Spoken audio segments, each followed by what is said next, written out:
ये कड़ियाँ 2003 से 2013 थी। 3 से 5 के बीच में गलतियां भी बहुत हुई होंगी। सिर्फ गलतियां करे बिना तो कोई सीखता नहीं। कौन सा पहला प्रोडक्ट था? पहला प्रोडक्ट हमने बनाया एक एसी का आउटडोर यूनिट। ये बाय डिजाइन हुआ है कि बाय डिफॉल्ट हुआ है जो अब आप कर रहे हो? अच्छा, और आपसे सस्ता कोई बनवा सकता तो उसी से बनवाना चाहिए। मतलब 100 में से 80 एसी बाजार में जो लगे हुए हैं वो आपके बनाए हुए हैं। क्या किया ऐसा क्वालिटी में आपने? सबके लिए बना रहे हो, अपने ब्रांड में क्यों नहीं बनाते? क्या आपको बेचने से डर लगता है? क्या डिस्ट्रीब्यूशन का डर है? 55 ब्रांड को बेचना और पूरा देश में डिस्ट्रीब्यूशन बिल्ड करना, दोनों बहुत ही अलग चीज है। क्या कर रहा है कंपाउंडेड एनुअल ग्रोथ रेट आपका? तो पिछले 4 साल का 35% ऊपर क्या कर रहा है। Very good, outstanding, this is outstanding.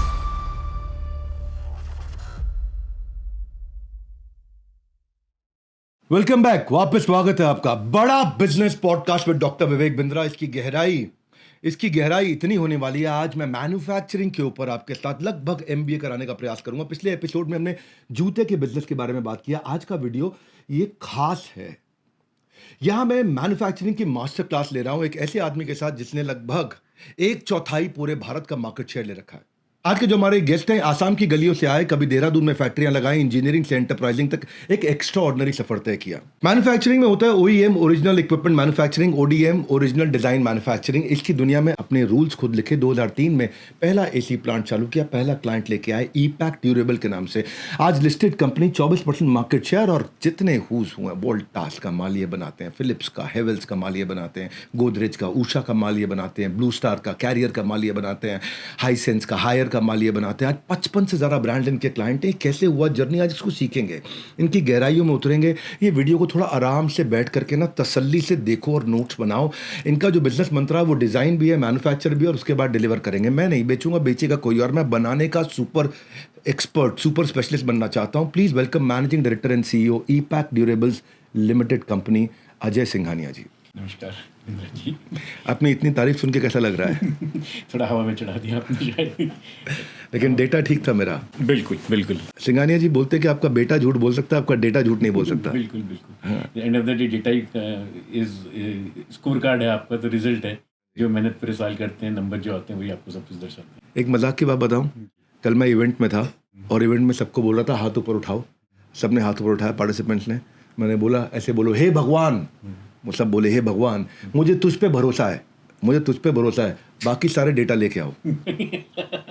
बाकी सारे डेटा लेके आओ, खाली भगवान पे अपने को डेटा नहीं चाहिए। ओके, आप पे in God we trust, rest everybody please bring the data. Absolutely. तो सिंघानिया जी, आपकी 2003 में ये शुरुआत कैसे हुई? आप और आपका भाई, आपका दोस्त और उनका भाई, 4 लोग मिल करके यहाँ पे, एक भाई यूएस से पढ़ के आ रहा है, एक ऑस्ट्रेलिया से पढ़ के आ रहा है, एक इंजीनियरिंग, एक एमबीए करके आया, और यहाँ आकर के एसी का प्लांट लगा दिया। अब एसी बनाने का एक्सपीरियंस नहीं है, पहला क्लाइंट कैसे मिला?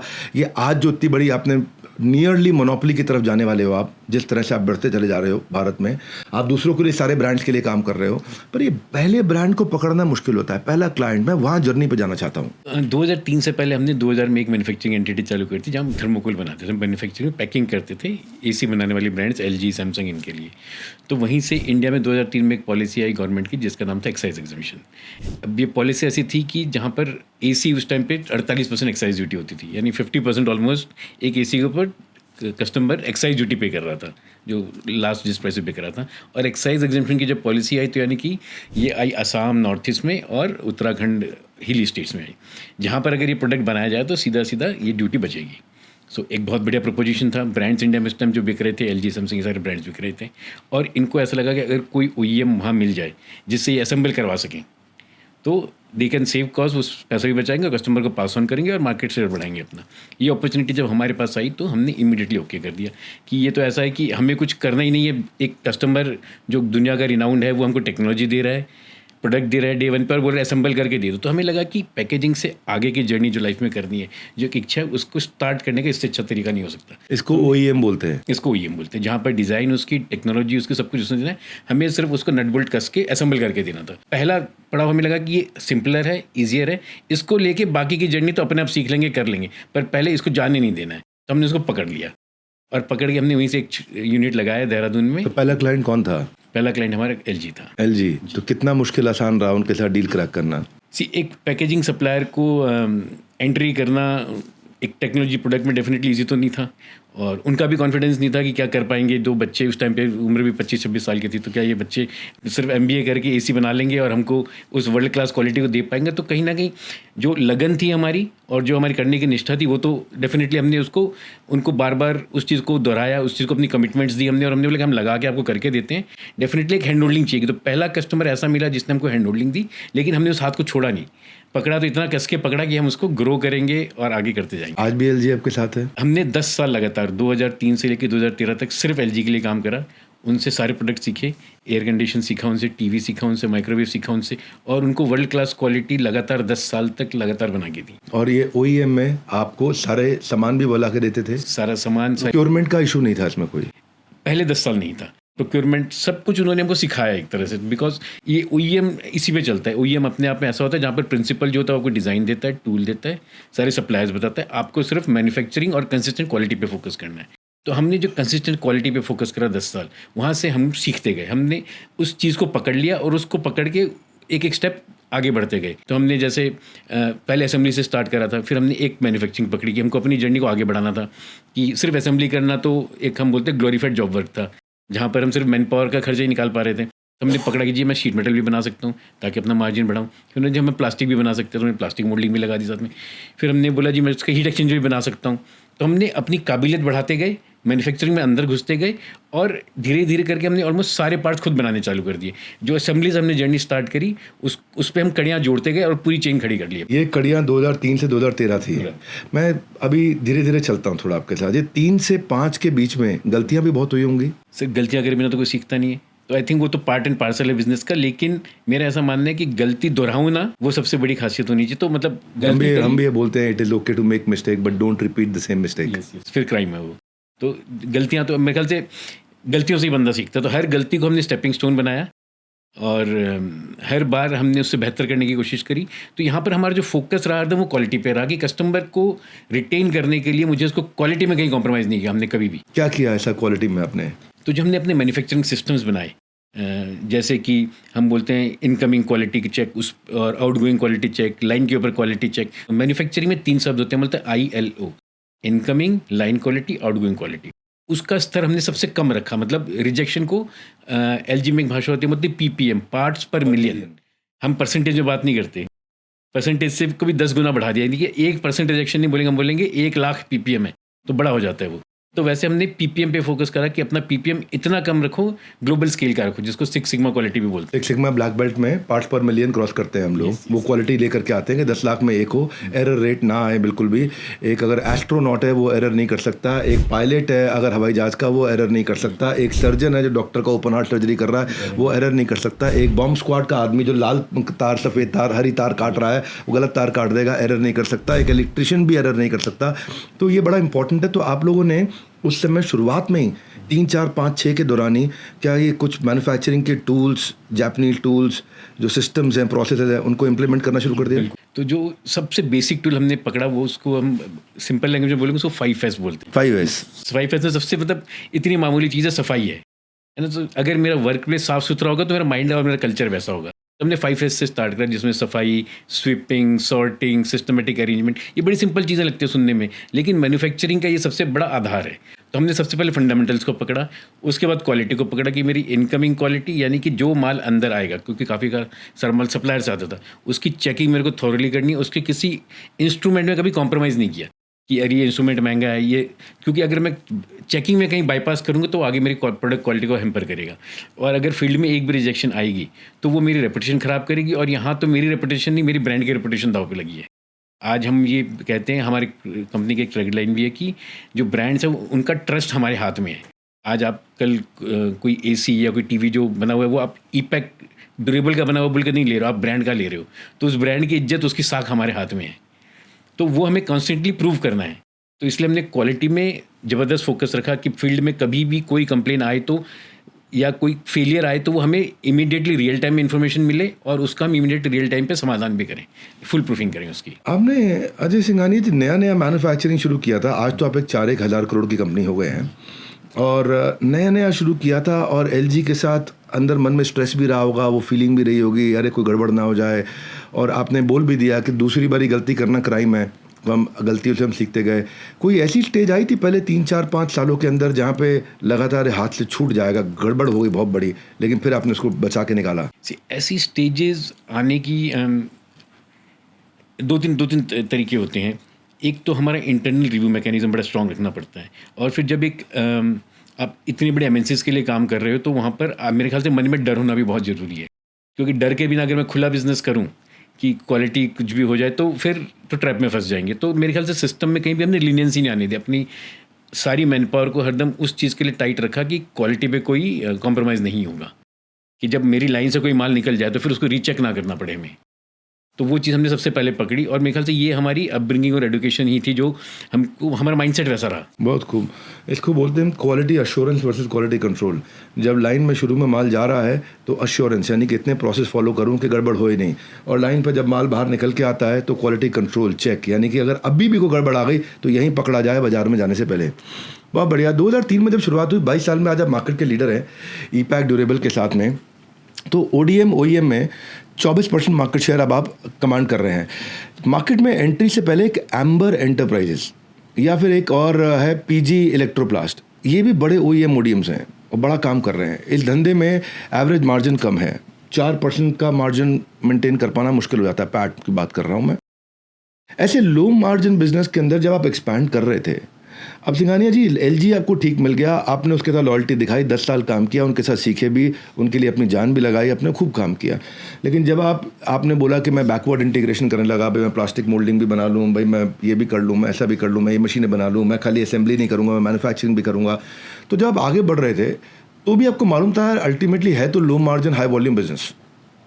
अगर low margin high volume business है तो फाइनेंशियल एनालिसिस में किन चीज़ों का ध्यान रखते थे नया क्लाइंट लेने से पहले?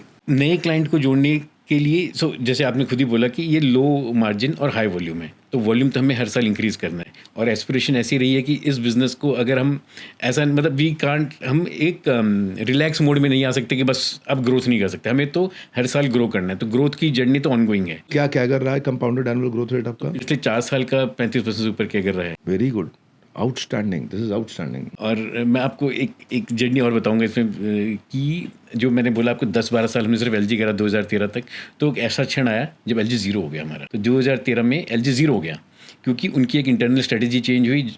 उनके हेडक्वार्टर्स कोरिया ने बोला कि बाहर से माल बनाना बंद, अब सब खुद बनाओ। तो एक दिन अचानक बैठे बैठे जी LG ज़ीरो हो गया। अब उन्होंने हमें एक टाइमलाइन दी कि 6 महीने के अंदर हम सारा बिजनेस आपका बंद कर देंगे, आपका नहीं, हम किसी चीज़ से भी बाहर नहीं बनवाएंगे और सारा खुद ही बनाएंगे। तो हमारे अंदर एक आए कि देखो जी 10 साल जो हमने आपको सर्विस दी है वो हमने समाज सेवा नहीं करी, हमने सीखा है उसमें। अब हमारे लिए एक मौका आया कि जो सीखा है उसको खुद के लिए कैसे करें। तो वो एक ट्रांजिशन आया OEM से ODM का। फिर भी आप जो स्टेज पे थे उसको देख के मुझे गाना याद आता है, एक तेरे भरोसे पे सब बैठी हूँ भूल के, है ना, यूं ही उम्र गुजर जाए, LG तेरे साथ गुजर जाए, है ना, कॉन्सेंट्रेशन रिस्क बोलते हैं इसको। एब्सोल्युटली। तो यहीं से जो आपकी बाकी, इससे पिछला सवाल तो उसका जवाब भी इसी में छुपा है। तो जब ये झटका हमको पहली बार लगा तो आपने बोला गलतियां, तो ये पहली गलती थी कि हम सिंगल कस्टमर डिपेंडेंट थे। इस गलती से हमने सीखा, उसने छोड़ दिया हमारे साथ, मजबूरी उसकी बोले जो भी बोले, पर हमारे लिए तो बिजनेस इसका आगे, हम सड़क पे आने वाले थे। तो हमने जो पिछले 10 साल की लर्निंग थी उसका निचोड़ निकाला जी, OEM बहुत कर लिया, हमने सीख लिया, अब टाइम आया है कि हम अपना खुद का डिज़ाइन बनाएंगे। तो हमने स्विच करा एक OEM से ODM की तरफ। अब आप यहाँ पे इस स्टेज पे फ़र्क समझा दीजिए OEM और ODM का। डिज़ाइन में हम सब कुछ खुद करते हैं और OEM में वो माल ला के देता है, हम असेंबल करते हैं। तो थोड़ा और डिटेल में बताइए। तो OEM जैसे आपने राइटली बोला कि OEM मतलब ओरिजिनल इक्विपमेंट मैन्युफैक्चर, या मैंने जिसको सिंपल सबने बोला कि ग्लोरीफाइड असेंबलर है, एक जॉब वर्कर है जहाँ पर सब कुछ आएगा, हम सिर्फ नट बोल्ट कस के उसका प्रोडक्ट उसको वापस दे देंगे। डिज़ाइन मतलब कि प्रोडक्ट हम कंसीव करेंगे, उसके टूल में पैसा हम लगाएंगे, अब इन्वेस्टमेंट और होगी हमारी, और हम एक जन से नहीं बनेंगे, हम किसी को भी दे सकते हैं माल। तो क्योंकि प्रोडक्ट मेरा है तो हम बोलते हैं ब्लैक बॉक्स है। मैंने एक कंप्लीट प्रोडक्ट बनाया, टेस्ट खुद करा, खुद वैलिडेट करा और टेबल पर रख दिया, कोई भी आए वो लेके जा सकता है। Brands obviously. तो फिर हमने वहाँ से एक अपने डिज़ाइन में घुसे, अपना प्रोडक्ट बनाया, अपना डिज़ाइन बनाया, अपनी इन्वेस्टमेंट और करी। कौन सा पहला प्रोडक्ट था? पहला प्रोडक्ट हमने बनाया एक AC का आउटडोर यूनिट। उस ज़माने में इंडोर यूनिट सारे इंपोर्ट होते थे चाइना से। तो हमने अपना आउटडोर यूनिट बनाया और हम बना के पहले कस्टमर के पास पहुँचे जिसका नाम था वोल्टास। तो वहाँ पर क्योंकि हमारी मैन्युफैक्चरिंग की काबिलियत ऑलरेडी प्रूवन थी, हम एलजी जैसे ब्रांड को ऑलरेडी माल दे रहे थे, तो हमें अपनी काबिलियत प्रूव करने में टाइम नहीं लगा। सिर्फ हमको प्रोडक्ट की कॉस्ट को प्रूव करना था कि हम मार्केट में कंपिटिटिव हैं, उनको लगातार अच्छी कॉस्ट पे माल दे पाएंगे। तो वहाँ पर फिर जो हमारे सिस्टम्स मैंने जो बोला कि हमने क्वालिटी नहीं छोड़ी, हमने अपनी कॉस्ट एफिशिएंसी पे फोकस करा, अपनी जो हमने बैकवर्ड इंटीग्रेशन करी उस पर हमने फोकस करा। तो वो सारी जो हमारी काबिलियत थी वो एक साथ एक अम्ब्रेला में जब आई तो हमने एक रिलायबल और कॉस्ट इफेक्टिव प्रोडक्ट कस्टमर को ऑफर करा और उसने हमारा दामन पकड़ लिया। और जो आपने दूसरा बोला कि अब जो हमारी होड़ चालू हुई कि अब हम रुकेंगे नहीं, एक कस्टमर पे हमें अपना मार्केट शेयर बढ़ाना है और इस चीज़ को हार्डनेस करना है। जो हमने अब एक अपनी डिज़ाइन को बना लिया, इस डिज़ाइन पे हमको मल्टीपल कस्टमर्स को जोड़ना है, किसी एक कस्टमर पे डिपेंड नहीं होना है, हमें हर साल नए कस्टमर जोड़ने हैं, नए प्रोडक्ट्स को जोड़ना है। तो वहाँ से हमने प्रोडक्ट डाइवर्सिफिकेशन। अगला प्रोडक्ट क्या बनाया? तो अगला प्रोडक्ट हमने जैसे विंडो एसी बनाया। तो हमने पहले अपनी एसी की पूरी लाइनअप को कंप्लीट करा, आउटडोर एसी बनाया, फिर विंडो एसी में आज आपके कितने क्लाइंट्स हैं? आज हमारे अगर मैं टॉप 10 की ब्रांड्स की इंडिया में बात करूं तो उसमें से 8 हमारे पास हैं। यानी कि आज जो मतलब 100 में से 80 एसी बाजार में जो लगे हुए हैं वो आपके बनाए हुए हैं? नहीं, टॉप 10 ब्रांड्स में से 8 ब्रांड में से 8 ब्रांड आपके हमसे पास भी हैं? लेते हैं। ठीक है, आपसे भी लेते हैं, किसी और से भी लेते हैं और खुद भी बनाते हैं। लेकिन 8 में से 10 ब्रांड आपके पास हैं, कौन कौन से हैं? 10 में से 8। हाँ, 10 में से 8। वोल्टास, ब्लू स्टार, हेवल्स, गोदरेज, वर्लपूल, अकाबिशी, मित्सुबिशी, डाइकिन, सभी हैं हमारे पास। तो आपने अभी थोड़ी देर पहले कॉस्ट ऑप्टिमाइजेशन की बात करी और आपने जाकर के एलजी के बाद पहली बार शायद वोल्टास आपने बताया, उसको आपने कन्विंस किया कि भाई मैं सही कॉस्ट पे बना दूंगा। मैं कॉस्ट ऑप्टिमाइजेशन की डिटेल में जाना चाहता हूँ। देखिए, आज एमबीए करना चाह रहे हैं मैन्युफैक्चरिंग पे, कॉस्ट ऑप्टिमाइजेशन पे आपकी कंपनी ने क्या क्या किया? पहले तो हम ये समझ लें कि जो माल एक ओईएम ओडीएम किसी ब्रांड को देता है वो थंब रूल के हिसाब से 55-60% ऑफ द मार्केट वैल्यू है। यानी अगर आप कोई प्रोडक्ट माल बाजार से 100 रुपये का खरीद रहे हो तो ओईएम ओडीएम उसको 55 से 60 रुपये में बेच रहा है। It's only 55। अब उसमें भी जो हमारा आरएम होता है, रॉ मटेरियल, वो काफ़ी बड़ा हिस्सा कंट्रीब्यूट करता है। आपने खुद बोला कि 3.5-4% के पैट पे हम काम कर रहे हैं या ये इंडस्ट्री चल रही है, तो हमारी जो बिल ऑफ मटेरियल की कॉस्ट होती है वही लगभग 80-85 होती है। 15% का कुल मार्जिन होता है। तो बड़ी थिन लाइन पे हमको वर्क करना है। तो हमें 2 ही चीज़ों पे काम करना है। एक अपनी आरएम कॉस्ट पर कंट्रोल करना है। आरएम कॉस्ट को कंट्रोल करने के लिए जो डिज़ाइन है, आरएम कॉस्ट मतलब raw material cost, bill of material बोलते हैं, बॉम या रॉ मटेरियल की कॉस्ट पे काम करना, क्योंकि 80-85% ऑफ द टोटल कॉस्ट है और बाकी 15% हमारे सारे एक्सपेंस और प्रॉफिट उसी में छुपा हुआ है। तो सबसे ज़्यादा काम हमको अपने डिज़ाइन पे करना है। तो डिज़ाइन में इन्वेस्टमेंट करने के लिए हमने कभी सोचा नहीं, मतलब कभी सेकंड थॉट नहीं लिया कि अगर मैं अच्छा खुला इन्वेस्टमेंट किया हैं? खुला इन्वेस्टमेंट किया? खुला नहीं बोलूँगा, मतलब हमने उस इन्वेस्टमेंट पे कभी सेकंड थॉट नहीं किया कि अगर मैं डिज़ाइन पे इंप्रूवमेंट करूँ या अपनी R&D में पैसा खर्च मैंने लगाया पैसा उस पर। जैसे आज हमारे पास लगभग 80 इंजीनियर्स R&D के ऊपर, तो मैं मालूम है कि जो मेरी 80% ऑफ द कॉस्ट है उसी पे मेरे को काम करना है, उसी को कम करना, वहीं से मेरा मार्जिन बढ़ेगा, वहीं से मेरी कंपेटिटिवनेस बढ़ेगी। तो हमने डिज़ाइन और इनोवेशन पे फोकस करा। और जो हम बोलते हैं कि हम काफ़ी सारा, क्योंकि हर एक पार्ट्स तो हम खुद बना नहीं रहे, या बनाने की डे 1 पे तो काबिलियत होगी नहीं कि मैं मोटर भी मेरे को बनानी आती है, मेरे को पीसीबी भी, कंट्रोलर भी बनाना आता है, इलेक्ट्रॉनिक्स भी आती है, सब चीज़ की महारत तो है नहीं। तो काफ़ी कुछ बाहर से आ रहा है। लेकिन अगर मैं अपनी क्वांटिटी इतनी बड़ी कर लूँ और इकोनॉमीज ऑफ स्केल पे काम करूँ कि मैं इतनी बड़ी क्वांटिटी बनाऊँ कि उस चीज़ का यूनिट खुद ही लगा लूँ, तो मैं जो मेरे सप्लायर का मार्जिन था वो भी मार्जिन अपने आप में जोड़ सकता हूँ। तो हमने इसीलिए जो बैकवर्ड इंटीग्रेशन मैं बोल रहा हूँ, वो बैकवर्ड इंटीग्रेशन में मोटर मैं बनाता हूँ, कंट्रोलर आज के डेट में मैं बनाता हूँ, पीसीबी, सारे के सारे पंखे उसके अंदर जाते हैं मैं बनाता हूँ। तो सब कुछ हमारी कंपनी खुद बना के सारे मार्जिन को जोड़ के दो जोड़ के हमने 10 कर लिया उसको। तो आरएम की कॉस्ट पे और मार्जिन इंप्रूवमेंट पे फोकस करा हमने। तो मैं इसको समराइज करता हूँ, मुझे बताना मैं ठीक समझा कि नहीं। भाई 100 रुपये का एसी बिक रहा है, उसमें 55 रुपये ओईएम ओडीएम की कॉस्ट आ गई। हाँ। ठीक है, 45 के अंदर वो बाकी काम करेगा, डिस्ट्रीब्यूशन की कॉस्ट है, उसका अपना मार्जिन है, ब्रांडिंग की कॉस्ट है, मार्केटिंग की कॉस्ट है, डिस्ट्रीब्यूटर पे जा रहा है, होलसेलर पे जा रहा है, रिटेलर पे जा रहा है, कस्टमर उठा रहा है, सबके मार्जिन। शाहरुख खान भी कह रहा है एसी में मुझे ठंडा लग रहा है, वो सबकी कॉस्ट उसके अंदर आ गई। बाकी 45% में आपके 55% के अंदर 80% आपकी कॉस्ट क्या? खाली रॉ मटेरियल की। खाली रॉ मटेरियल की। ठीक है, जो आरएम आपने बोला, ये बिल ऑफ मटेरियल बोला, यानी कि 55 में 80% अगर वही कॉस्ट है तो वो 80% वाली कॉस्ट को कम करने के लिए आपने खुद बनाना शुरू कर दिया कि मेरी 80% कॉस्ट के इधर 70 पे आ जाए। और वो 70 पे आ जाए, मेरा 10% मार्जिन जो सप्लायर से रहा वो बच जाएगा, जी तो मैं उस कॉस्ट को बचा लूँ, उसे खुद करूँ। लेकिन इसमें रिस्क होता है। जी मैं इसको अगर समराइज़ करूँ, रिस्क ये है कि ऐसा ना हो कि सारे के सारे लोग एकदम उछल पड़े कि भई मैं भी ये करूँ। जी ये अगर आपसे कोई अच्छा और आपसे सस्ता कोई बनवा सकता है तो उसी से बनवाना चाहिए। एब्सोल्यूट आप और अगर आप उससे अच्छा और उससे सस्ता बना सकते हैं तो आप बनाने चाहिए। बिल्कुल। आपने ये निर्णय कैसे लिया कि यहाँ बाज़ार में कोई भी मुझे रॉ मटेरियल बना के दे रहा है, मैं इससे सस्ता और इससे अच्छा खुद ही बना लूँगा? तो ये वापस से देखिए, जो मैंने बोला आपको, R&D और इनोवेशन है। तो डिज़ाइन में पैसा जब हमने लगाया, R&D में पैसा लगाया, तो हमने एक एक करके प्रोडक्ट सेलेक्ट करे कि ऐसा कौन सा प्रोडक्ट है जो मैं बहुत भारी मात्रा में कंज्यूम कर रहा हूँ।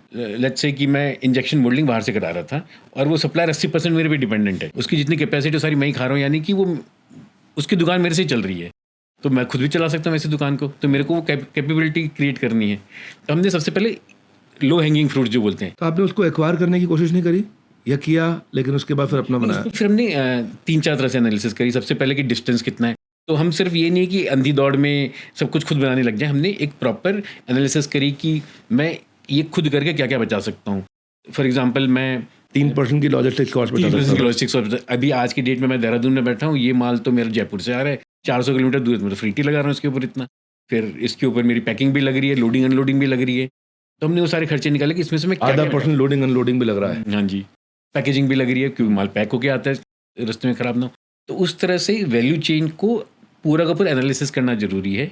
और ऐसा नहीं है कि हम कुछ भी, कल मैं ये नहीं बोलूँगा जी मैं लोहा बाहर से खरीदा तो टाटा जितना बड़ा प्लांट लगा के लोहा खुद बनाने लग जाऊँगा, तो बेवकूफ़ी हो जाएगी। ठीक बात है। तो आपने ये देखा कि भाई जो ले करके आ रहा है उससे यहाँ तक पहुँचाने की जो कॉस्ट है, मेरी वो कॉस्ट बचेगी, तो उस कॉस्ट के अंदर मैं बना लूँगा और उससे कुछ थोड़ा कम कर लूँगा तो मेरे मार्जिन ऐड हो पाएंगे। तो मैंने अपनी खुद की इकोनॉमीज ऑफ स्केल पे काम करा कि मैं अगर आज 100 बेच रहा हूँ और एक सप्लायर है, दूसरा सप्लायर जो 150 बना के प्रॉफिटेबल है, तो मैं अपना स्केल कैसे 150 और उससे बियॉन्ड लेके जाऊँ और उस चीज़ को खुद करके अपने मार्जिन पे कैसे ऐड करूँ। सिंघानिया जी, ये अप्लायंस मैन्युफैक्चरिंग की इंडस्ट्री में आप इधर भी हाथ बढ़ा रहे थे, इधर भी बढ़ा रहे थे, पीछे भी बढ़ा रहे थे, बस आगे नहीं बढ़ा रहे थे। यानी कि आप लैटरल हॉरिजॉन्टल इंटीग्रेशन कर रहे हैं, बैकवर्ड इंटीग्रेशन कर रहे हैं, पीछे का माल भी खुद बना रहे हैं। कैपिटल इंटेंसिव तो है। बिल्कुल। 2 यंग लड़के 25-25 साल के, कुछ साल एक्सपीरियंस लिया, 30-32-35 के हुए। ऑफ कोर्स 4 लोग थे, आप 4 फाउंडर्स थे, क्षमा चाहता हूँ। करोड़ों का इन्वेस्टमेंट चाहिए होता है। अब ई-पैक ड्यूरेबल को इनिशियल फेज में आपने कैपिटल कैसे अरेंज किया? आपने बूटस्ट्रैप किया, फ्रेंड्स फैमिली से लिया, बैंक डेट लिया, कोई स्ट्रेटेजिक इन्वेस्टर आया, शुरू में पैसा कैसे मैनेज किया? देखिए, शुरू में हम लोग एक बहुत ही typical classical Marwari business family से हैं, जहाँ पर हमारी अपब्रिंगिंग ऐसी थी कि बूटस्ट्रैप या ये सारे वर्ड्स तो बिल्कुल डिक्शनरी में थे ही नहीं, कि बाजार से पैसा तो कभी रेज करा ही नहीं। हाँ, बैंक का लोन लिया, वो भी बड़े कंजर्वेटिव तरीके से लिया। तो हम हरदम बहुत टाइट रहे इस मामले में कि हमें जैसे मैंने बोला कि हमने काबिलियत क्रिएट करने के लिए इन्वेस्टमेंट्स करी, पर कभी भी हाथ खोल के इन्वेस्टमेंट ऐसे नहीं करी कि ये भी कर लो वो भी कर लो, कि इस मशीन में भी पैसा डाल दो। हमने हरदम टेक्नोलॉजी में पैसा इन्वेस्ट करा कि शायद कई जगह हम टाइम से पहले कुछ टेक्नोलॉजी में गए।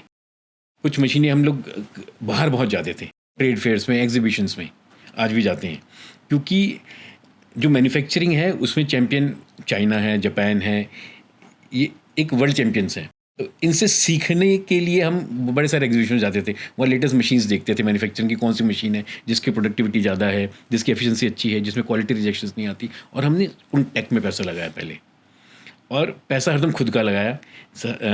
वो हिम्मत हमारे में या वो हमारी अपब्रिंगिंग वापस वैसी नहीं थी कि बाज़ार से लोन ले लो बहुत ज़्यादा, तो वैसा हमने काम नहीं करा। तो हमारी पहले की 10 साल की ग्रोथ 2010-11 से लेकर 17-18 तक देखेंगे तो हम बड़े एक कैलकुलेटेड तरीके से आगे बढ़ रहे थे, जहाँ पर हमने अपना एक्सपोजर नहीं बढ़ाया, यानी कि अपनी रातों की नींद हराम नहीं करी।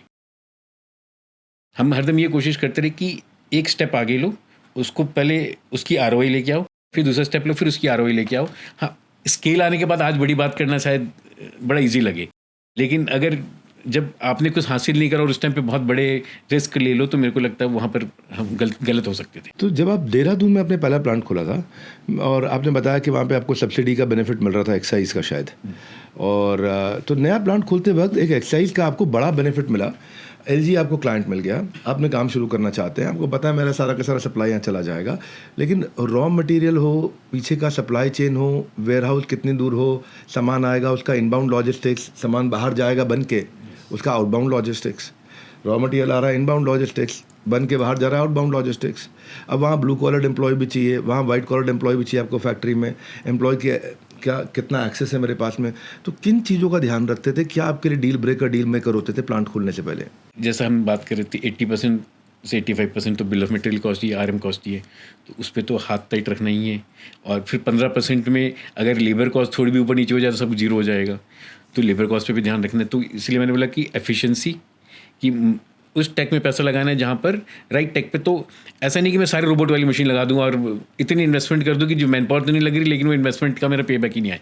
तो कहीं ना कहीं हम बोलते हैं कि कुछ कुछ जुगाड़ इनोवेशन की तरफ भी ध्यान करना पड़ता है कि जहाँ पर राइट अमाउंट या ऑप्टिमाइज़ किया हमने चीज़ों को कि इतना ऑटोमेशन करो और इतना मैनुअल रखो, उस तरह की चीज़ों में काम करा। और मैन्युफैक्चरिंग में जो मेरे को लगता है कि बहुत ज़रूरी चीज़ है वो ये देखना कि पूरे साल आपका प्रोडक्ट एक जैसा नहीं बनेगा। यानी कि आप जैसे AC है, इतना सीजनल है कि 6 महीने तो 90% माल बिक जाता है, बन जाता है, 6 महीने खाली बैठ रहते हैं, तो उस टाइम पे आपकी मैन पावर तो बैठी रहेगी।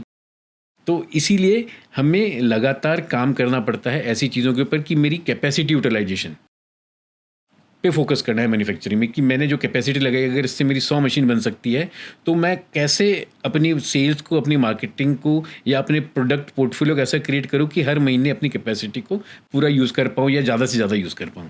अब जब हम AC बना रहे थे तो आपको पता ही है कि जनवरी से जून तक तो जनवरी फरवरी में गर्मी की तैयारी में AC की प्रोडक्शन चालू हो जाती है। मई जून आते आते जब बारिश होती है AC की सेल्स भी गिर जाती है, मैन्युफैक्चरिंग भी बंद हो जाती है। अब जून से लेके नवंबर दिसंबर तक 6 महीने का ऐसा समय होता है जब AC ना बनता है ना बिकता है। उस समय क्या करते हैं हम? तो फिर तभी हमने बोला कि मैं आपसे कह रहा था कि मैन्युफैक्चरिंग में यूटिलाइजेशन पे ध्यान दें। तो जो एक वर्ड हमको पकड़ना है वो अपनी कैपेसिटी यूटिलाइजेशन, कि मैं अपनी कैपेसिटी जो मैंने पैसा लगा दिया उसको और किस तरह से यूज़ कर सकता हूँ। तो यहाँ पर हमने फिर स्मॉल अप्लायंसेज जैसे किचन अप्लायंसेज है, उनकी सेल, ये दिवाली के प्रोडक्ट्स है जिनकी सेल होती है अक्टूबर नवंबर में होती है, तो उन प्रोडक्ट्स को डेवलप करा। तो वहाँ पर फिर हमने अपनी डिज़ाइन जो हमारी ODM कैपेबिलिटी थी उसको यूज़ करना चालू करा, अपनी R&D टीम को यूज़ करा। आपके प्लांट का कॉम्प्लेक्सिटी इंडेक्स इस समय ऐसा है कि उन मशीन से आप स्मॉल होम अप्लायंसेज भी बना लेते हैं, उसी कैपेसिटी में बना लेते हैं आप। लार्ज अप्लायंसेज जैसे हम कूलर्स, वॉशिंग मशीन्स भी बनाते हैं। तो सारा एक मिक्स ऐसा बनाना है कि हमारा फोकस, देखिए अपने पैसे का रिटर्न तो हम ही निकाल सकते हैं, तो हमें अपनी कैपेबिलिटी को, मैन्युफैक्चरिंग कैपेबिलिटी पे ऐसे ध्यान देना है कि मैं जो प्रोडक्ट बनाऊं वो अगर एक सीज़न बिक रहा है तो दूसरी सीज़न की तैयारी भी करनी है। वैसे ही कस्टमर को भी हमने वो कस्टमर सेलेक्ट करे। मतलब आज मैं जैसे आपको बोलूँ कि मैं प्लास्टिक मोल्डिंग से मैं AC का इंडोर यूनिट बनाता हूँ, उस प्लास्टिक मोल्डिंग से मैं डस्टबिन भी बना सकता हूँ, उससे टेबल चेयर भी बना सकता हूँ, पर क्या मुझे वो करना चाहिए? तो हमने वो डिसाइड करा कि जो मेरी एक कस्टमर के लिए मैंने इन्वेस्ट करा, तो मैंने इन्वेस्टमेंट कहाँ करा, मैंने कस्टमर क्रिएट करने के लिए इन्वेस्ट करा। आज जैसे मैंने बोला कि वोल्टास या इन तरह के ब्लू स्टार से कस्टमर से काम कर रहे हैं, तो हमने देखा कि मेरी एक रिलेशनशिप बन गई है, तो उस रिलेशनशिप को भी हार्नेस करना है कि यार ये कंपनी तो कूलर भी बेचती है, ये कंपनी तो वॉशिंग मशीन भी बेचती है और इसका सीज़न भी ऑफसेट हो रहा है मेरे AC के सीज़न से, तो इन्वेस्टमेंट कम से कम है मेरे लिए, क्योंकि हम सिर्फ मशीनों में पैसा नहीं लगा रहे, हम एक रिलेशनशिप में भी पैसा लगा रहे हैं। करेक्ट। मार्केटिंग में भी पैसा लगता है, तो हर एक इन्वेस्टमेंट को बिल्कुल बनिए वाली बुद्धि से निचोड़ के उसको यूज़ करना है। तो ये 2003 से हम मान लेते हैं आपने OEM शुरू किया, 2012-13 आते आते जब LG से आप एग्जिट हुए तब तक आपने सोचा कि मैं खुद डिज़ाइन करता हूँ और मैं अपने इनोवेशन पे, अपने R&D पे काम करता हूँ। 14 के बाद आपने स्मॉल डोमेस्टिक अप्लायंसेस में भी मैंने पढ़ा आपके बारे में, आपने आना शुरू किया। 25 तक आप एयर फ्रायर वगैरह सब बनाने शुरू कर दिया अब आपने। पर नया प्रोडक्ट लाइन के सेगमेंट में जाते वक्त आप अभी पहले तो मुझे ये बताइए कितने SKUs आप बना रहे हैं इस समय? आज की डेट में हम ब्रॉडली अगर बात करें तो लगभग 15 तरह की वैरायटी के प्रोडक्ट्स बना रहे हैं। जैसे हम AC को बोलेंगे एक कूलिंग अप्लायंस है, तो 15 तरह के आप बना रहे हैं आप। इसका जैसे बिजनेस का एक ही फॉर्मूला होता है हमारे हिसाब से, जो हम समझाते हैं, सीखते हैं, जो हार्वर्ड में इसके ऊपर एक सेमेस्टर पढ़ाया जाता है ना, margin multiplied by velocity. Margin कितना है, speed of transaction, inventory turnover कितना है आपका, high volume high profit, HP into HV, इसका मल्टीप्लायर जो निकल करके आता है वो बिजनेस में अलाउ करता है भाई अपने को ये प्रोडक्ट लाइन रखना है या नहीं रखना है। आप कैसे डिसाइड करते हो, आपका क्या तरीका है? क्योंकि आपने एक चीज़ सीजनैलिटी से अपनी कैपेसिटी यूटिलाइजेशन वाला एक एरिया समझा दिया मुझे। मैं थोड़ा और आगे जाना चाहता हूँ। कैपेसिटी यूटिलाइजेशन कर रहे हो, अब LG है या वोल्टास है या सैमसंग है, कोई भी है, हायर है, ये तो हो सकता है 100 आइटम बना रहे हो, आपने इनसे 10 ली, वो 10 कैसे चूज़ करते हो कि ये वाली बनाएंगे? इसमें हमारे 2 चीज़ें काम आती है। एक कि जो हमने इन्वेस्टमेंट किया है वो कैपेबिलिटी में इन्वेस्ट कर रहे हैं। तो उसमें जो पहली चीज़ हमने बात करी कि मैं कैसे अपनी यूटिलाइजेशन को इम्प्रूव करूँ, अपनी जो कैपेसिटी लगा ली उस कैपेसिटी यूटिलाइजेशन को इम्प्रूव करूँ। दूसरा आरओई और आरओसी पे हम काम करते हैं, return on equity, return on capital employed. जो पैसा मेरा लगा दिया हमने, वो जो आप बोले उसको कितना जल्दी मैं घुमा सकता हूँ, कितनी जल्दी रोटेट कर सकता हूँ, वेलोसिटी। तो बस आपने हार्वर्ड का नाम लिया, हम वैसे भी वही कर रहे हैं। हम अपनी आरओसी पे काम कर रहे हैं कि उसको हर साल हमें इम्प्रूव करना है, हमें हर साल अपने एसेट टर्न को इम्प्रूव उससे करना आपको है। क्या लगा कि कौन से प्रोडक्ट लाइन ऐसे है जिसका इन्वेंट्री टर्नओवर बहुत तेज है? जो सीजनल प्रोडक्ट्स हैं, क्योंकि अधिकतर अप्लायंसेस एक पर्टिकुलर सीजन को कैटर करते हैं। एसी गर्मी के लिए है, वहीं पे वॉशिंग मशीन बारिशों के लिए है, वहीं पे छोटे अप्लायंसेस दिवाली के लिए है। तो अच्छी बात यह है कि हमारे पास एक ऐसा पोर्टफोलियो बन गया कि हर प्रोडक्ट 2-2, 3-3 महीने की साइकिल को कैटर कर रहा है। और ये प्लांट अभी आपका कहाँ है? आज हमारे इंडिया में 3 बड़े मैन्युफैक्चरिंग लोकेशंस हैं। देहरादून हमारा पहला लोकेशन है, दूसरा लोकेशन हमने वेस्ट इंडिया में बनाया राजस्थान भिवाड़ी में, और तीसरा लोकेशन हमने साउथ में बनाया सिरी सिटी आंध्र प्रदेश में। आज हम पैन इंडिया कवर कर रहे हैं, तो वहाँ भी हमने ऑप्टिमाइज़ करा कि कस्टमर को लॉजिस्टिक्स कॉस्ट कैसे कम करके दी जाए, और सारी लोकेशन में सारे प्रोडक्ट्स बना रहे हैं। तो ये तीनों प्लांट्स आप यहाँ से बैठ के दिल्ली से मैनेज कर रहे हो, आप दिल्ली में रहते हो, अब तीनों प्लांट्स आप मैनेज कर रहे हो, कभी ट्रैवल भी करते होगे, पर मुझे नहीं लगता कि किसी भी प्लांट में आप महीने में 5 दिन से ज़्यादा रहते होगे। कितने दिन आप स्पेंड करते हो प्लांट में? देखिए, अब तो टीम्स बड़ी हो गई है, तो प्रोफेशनल्स आ गए हैं काफ़ी जगह। हर एक प्लांट में एक प्लांट हेड है, मैन्युफैक्चरिंग सीईओ है, सब सारी टीम बड़ी हो गई है। तो मैं हर एक प्लांट में महीने में 1 या 2 बार तो डेफिनेटली फिर भी जाता ही हूँ। तो दैट मीन्स आपका समझो 12 दिन का हम ट्रैवल मान लें प्लांट में, बाकी हम समझ लेते हैं कि 18 दिन उसमें सब छुट्टियां काट लें, तो आप बाकी 10-12 दिन यहाँ से मैनेज कर रहे हैं, बाकी ऑपरेशंस और ग्रोथ के ऊपर प्लान कर रहे हैं।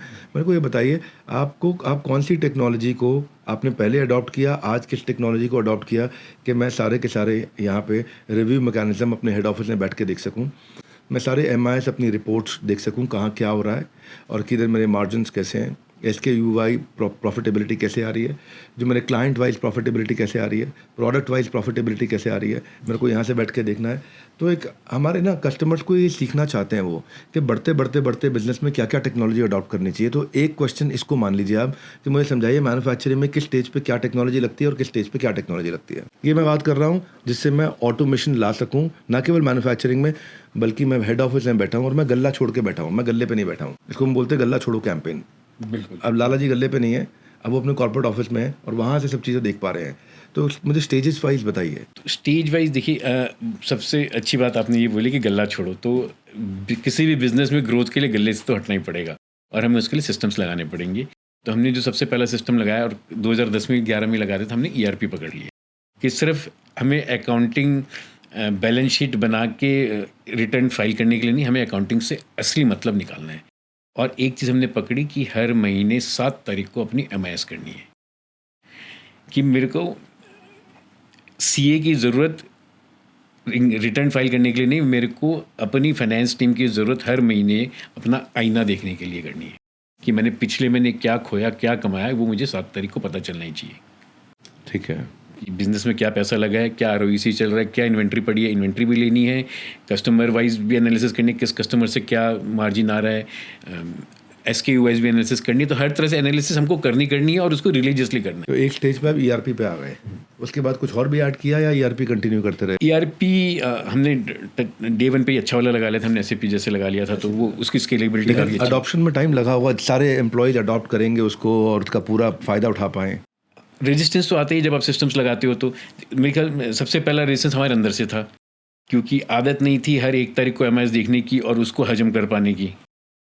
जब जनवरी फरवरी AC अच्छा चलता था, जून जुलाई आते आते कई बार खुद ही के मन में होता था कि MIS ना करूँ ना देखूँ, रिजल्ट अच्छा नहीं है, पर देखेंगे नहीं तो ठीक भी नहीं होगा। तो जब देखा तो पता चला अरे रिजल्ट ठीक नहीं है, इसको ठीक करो। तो हमने बोली छोटे अप्लायंस से स्टार्ट करो। तो स्टेप्स भी वहीं से मिलते हैं। तो मेरे ख्याल से कड़वा घूट या नेगेटिविटी जब देखी हमने, तभी उस पर एक्शन ले पाए। और अभी वही ERP कंटिन्यू चल रहा है आपका? बिल्कुल। And that is sufficient. एक अच्छे मैन्युफैक्चरिंग यूनिट जो स्केल कर रहा है उसके लिए अगर अच्छा ERP हो तो वो सफिशिएंट है। आपके जब आप ये सामान बनाते हो, आपकी क्वालिटी बड़ी इंपॉर्टेंट है। अभी आपने एक बात कही थी, वो बार बार दिमाग में घूम रही थी कि LG का या सैमसंग का या हायर का या वीडियोकॉन का या वोल्टास का या किसी का, इनकी इज्जत आपके हाथ में है एक प्रकार से। तो आपके लिए क्वालिटी बड़ा इंपॉर्टेंट है और रिजेक्शन रेट एक इंपॉर्टेंट KPI होगा कि माल रिजेक्ट होकर वापस नहीं आना चाहिए। आज आपका रिजेक्शन रेट कैसा चल रहा है, क्वालिटी का कंट्रोल कैसा चल रहा है इस समय? तो हम आज की डेट में जितने भी प्रोडक्ट्स बना रहे हैं, सारे के सारे प्रोडक्ट में 2 रेगुलेशन अप्लाई होती है इंडिया में। एक को हम बोलते हैं BIS और एक को हम बोलते हैं BEE। तो BIS is bureau of Indian standards, जिसने क्वालिटी की एक मापदंड सेट कर दिया है। हर एक प्रोडक्ट जो ई-पैक ड्यूरेबल से बन के निकलता है उसके ऊपर एक ठप्पा लगा होता है जिस पे BIS नंबर हमारा होता है, चाहे वो ब्रांड किसी का भी हो, वो ठप्पा हमारा लगा हुआ है। तो हमें उस ठप्पे की इज्जत से बहुत प्यार है और आज तक हमारा कोई भी प्रोडक्ट फील्ड से फेल होके नहीं आया, क्योंकि BIS में वो रैंडमली बाज़ार से प्रोडक्ट उठाते हैं और अगर फेल हो जाए तो उसको बोलते हैं स्टॉप मार्किंग। उस मार्क को स्टॉप कर देते हैं कि जब तक आप अपनी फैक्ट्री में ठीक करके दोबारा से सैंपल सबमिट करके BIS से पास नहीं करोगे, आप इसकी प्रोडक्शन दोबारा नहीं कर सकते। तो पिछले 22-23 साल की हिस्ट्री में हमारा कोई भी प्रोडक्ट कभी भी स्टॉप मार्क नहीं हुआ है। ये तो आउटकम हो गया, बधाई हो आपको उसके लिए, बहुत अच्छा लगा सुन के मुझे। कभी वापस नहीं आया पिछले 22-23 साल में, किया क्या पीछे ऐसा, क्या क्या क्या करते रहते थे आप, क्या फ़िलॉसफ़ी रखी, क्या किस तरह की ट्रेनिंग रखी या किस तरह के टूल्स का इस्तेमाल किया कि क्वालिटी में गड़बड़ बाजार में जाए नहीं? तो देखिए हमने जो टूल्स, मैंने ILO से अब एक स्टेप आगे बढ़ता हूँ। मैंने सबसे पहले एक ILO स्टेप बताया था क्वालिटी का, इसके बाद हमने 6 सिग्मा की बात करी, वो फोकस और दैट इज़ मेजरमेंट, वो मेज़र करने का तरीका है। लेकिन सिंपल सी जो सबसे सिंपल चीज़ है क्वालिटी में करने के लिए वो है कि हमने दिमाग में ये सोच लिया कि क्वालिटी मेरी कॉस्ट नहीं है, क्वालिटी मेरा प्रॉफिट है। क्वालिटी बनाने के लिए मुझे पैसे नहीं खर्च करने, अगर मैं क्वालिटी बनाऊंगा तो मेरे 2 पैसे बचेंगे। तो quality is not cost, quality is profit. उस माइंडसेट से जैसे टोयोटा की फ़िलॉसफ़ी है, quality will always cost less in future. Yes. तो अब हमने छोटी छोटी चीज़ें करी फैक्ट्री में। हमने क्वालिटी सर्कल स्टार्ट करे जो, और हम एक चीज़ बोलते हैं NWT, नेचुरल वर्किंग टीम। अब जैसे हमारी एक AC की लाइन है, उसमें 100 लड़के काम करते हैं, 100 वर्कर्स हैं। हमने 10-10 लड़कों की टीम बना दी छोटी छोटी, जिनको हम बोलते हैं नेचुरल वर्किंग टीम। जो अपने हाथ से काम कर रहे हैं उनको पता है कि ये चीज़ मैं इसको सीधी नहीं लगा के ऐसे टेढ़ी लगाऊंगा तो ये ज़्यादा बेटर है, यहाँ पर 2 स्क्रू लग रहे हैं, इसमें 1 स्क्रू लगाऊंगा तो स्ट्रेंथ ज़्यादा होगी। तो वो चीज़ें उनको हमसे बेटर पता है, क्योंकि वो रोज़ उसको दिन रात हाथ से कर रहे हैं। तो हमने उनको प्रोसेस का ओनर बनाया।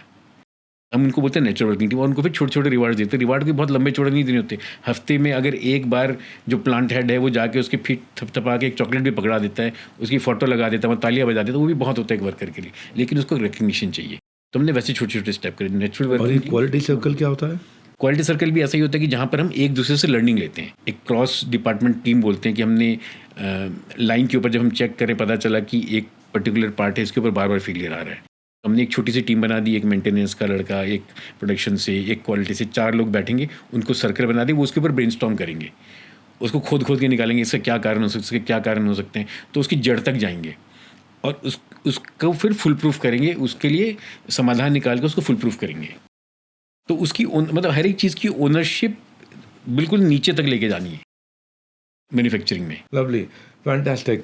तो इंडियन मैन्युफैक्चरिंग कॉस्ट बेस में जो रॉ मटेरियल इंपोर्ट होता है, कुछ आप मैन्युफैक्चर कर रहे हैं, कुछ हो सकता है आपको इंपोर्ट करना पड़ता हो। मैं वही जानना चाहता हूँ। कॉपर बाज़ार में काफ़ी इंपोर्ट हो रहा है, एल्यूमिनियम बाज़ार में काफ़ी इंपोर्ट हो रहा है, प्लास्टिक बाज़ार में काफ़ी इंपोर्ट हो रहा है। उसकी ड्यूटीज़ भी है, उसका फ्रेट भी है, और फॉरेन एक्सचेंज की थोड़ी वॉलेटिलिटी भी है, कभी प्राइस ऊपर है, कभी नीचे है ना। तो कंबाइंड इम्पैक्ट इसका 15% के आसपास आ सकता है और आता रहता है। तो आपने ई-पैक ड्यूरेबल में प्रोक्योरमेंट स्ट्रैटेजी में इस कॉस्ट फ्लक्चुएशन को कंट्रोल करने के लिए क्या ध्यान में रखा? तो क्योंकि हम एक OEM ODM हैं, हम ODM हम प्रोडक्ट डिज़ाइन करते हैं, बेचते हैं, तो जो हमारे प्राइसिंग फार्मूलाज हैं कस्टमर के साथ, वो हमने ऐसे फिक्स करे कि जहाँ पर कमोडिटी का रिस्क हमने अपने कॉन्ट्रैक्ट में कस्टमर को पास ऑन करा हुआ है। तो हम हर क्वार्टर का जो भी अप्स एंड डाउन्स होते हैं कॉस्ट में, वो नेक्स्ट क्वार्टर के ओपनिंग में पास ऑन कर देते हैं। और क्योंकि हमारे कॉन्ट्रैक्ट्स लॉन्ग टर्म है कस्टमर के साथ, तो दोनों साइड से हमने उसको बैलेंस करा हुआ है कि हम उसको पास ऑन कर देते हैं और इधर हम अपनी हेजिंग करके चलते हैं। जैसे कि मेरे को जो अक्टूबर नवंबर दिसंबर के लिए माल खरीदना है, वो मैंने पिछले क्वार्टर में बुक कर दिया और कस्टमर को उसका प्राइस पता है, तो हमने उसको पास ऑन कर दिया। जनवरी फरवरी मार्च में जो प्राइस होगा वो अक्टूबर नवंबर दिसंबर की एवरेज के ऊपर अपने आप जनवरी फरवरी मार्च में चला जाएगा। एक रोलिंग मैकेनिज्म है। तो अगर थोड़ा महंगा हुआ तो उस महंगे को फिर वो शेयर करेगा, तो आपका रिस्क यहाँ पे फ्लक्चुएशन का रिस्क आपका शेयर हो गया है। तो कमोडिटी मतलब एक बिल्कुल हम कान पकड़ के बोलते हैं कि कमोडिटी के ऊपर हमें कभी नहीं खेलना है। रॉ मटेरियल में कमोडिटी प्राइसिंग आपके हाथ में, कॉस्टिंग आपके हाथ में नहीं रहेगी ना फिर। तो हम उस रिस्क को हेज करके चलते हैं 100%। आम आदमी भी समझ जाए कि भाई कमोडिटी का प्राइस बाजार तय करता है, मैं तय नहीं करता। और जो प्राइस बाजार तय करता है और जो मेरे हाथ में नहीं है वो ऊपर नीचे होता है। तो आपने बड़ा अच्छा काम किया। मैं आई लाइक दिस कि आपने उस रिस्क को, जो रिस्क आना था आपके मार्जिन के अंदर, उसको आपने शेयर कर लिया अपने क्लाइंट के साथ में, क्योंकि लॉन्ग टर्म कोलैबोरेशन है तो वो भी इस बात को अग्री करता होगा। This is very good. अब आज ईपैक ड्यूरेबल जो है 55 टॉप क्लाइंट्स हैं मैं आपके पास देख रहा हूँ। आपका वोल्टास भी है, फिलिप्स भी है, हेवेल्स भी है, गोदरेज भी है, उषा भी है, ब्लू स्टार भी है, कैरियर भी है, हायर भी है। जब एक क्लाइंट को आप ऑनबोर्ड करते हैं तो क्लाइंट को ऑनबोर्ड करते वक्त सेल्स की एक साइकिल होती है। अजय सिंघानिया जी, ऐसा तो है नहीं कि आप जा करके वोल्टास के सीईओ से मिले और बोला मैं कल से एसी आपका बना रहा हूँ, लाओ चेक पकड़ा दूँ और कल से वोल्टास का एसी पहुँच जाएगा। ऐसा तो होता नहीं है। आप डिस्कशन होते हैं, अप्रूवल्स होते हैं, ब्रेनस्टॉर्म किया जाता है, उसके बाद में फिर आप पार्ट्स को समझा जाता है, उसके बॉम्ब को निकाला जाता है, आपके मार्जिन को कॉस्ट प्लस पे वो देखेंगे, आप उनसे नेगोशिएट करोगे, नेगोशिएट करके टेस्टिंग होगा, पायलट वैलिडेशन वेरिफिकेशन सब होगा।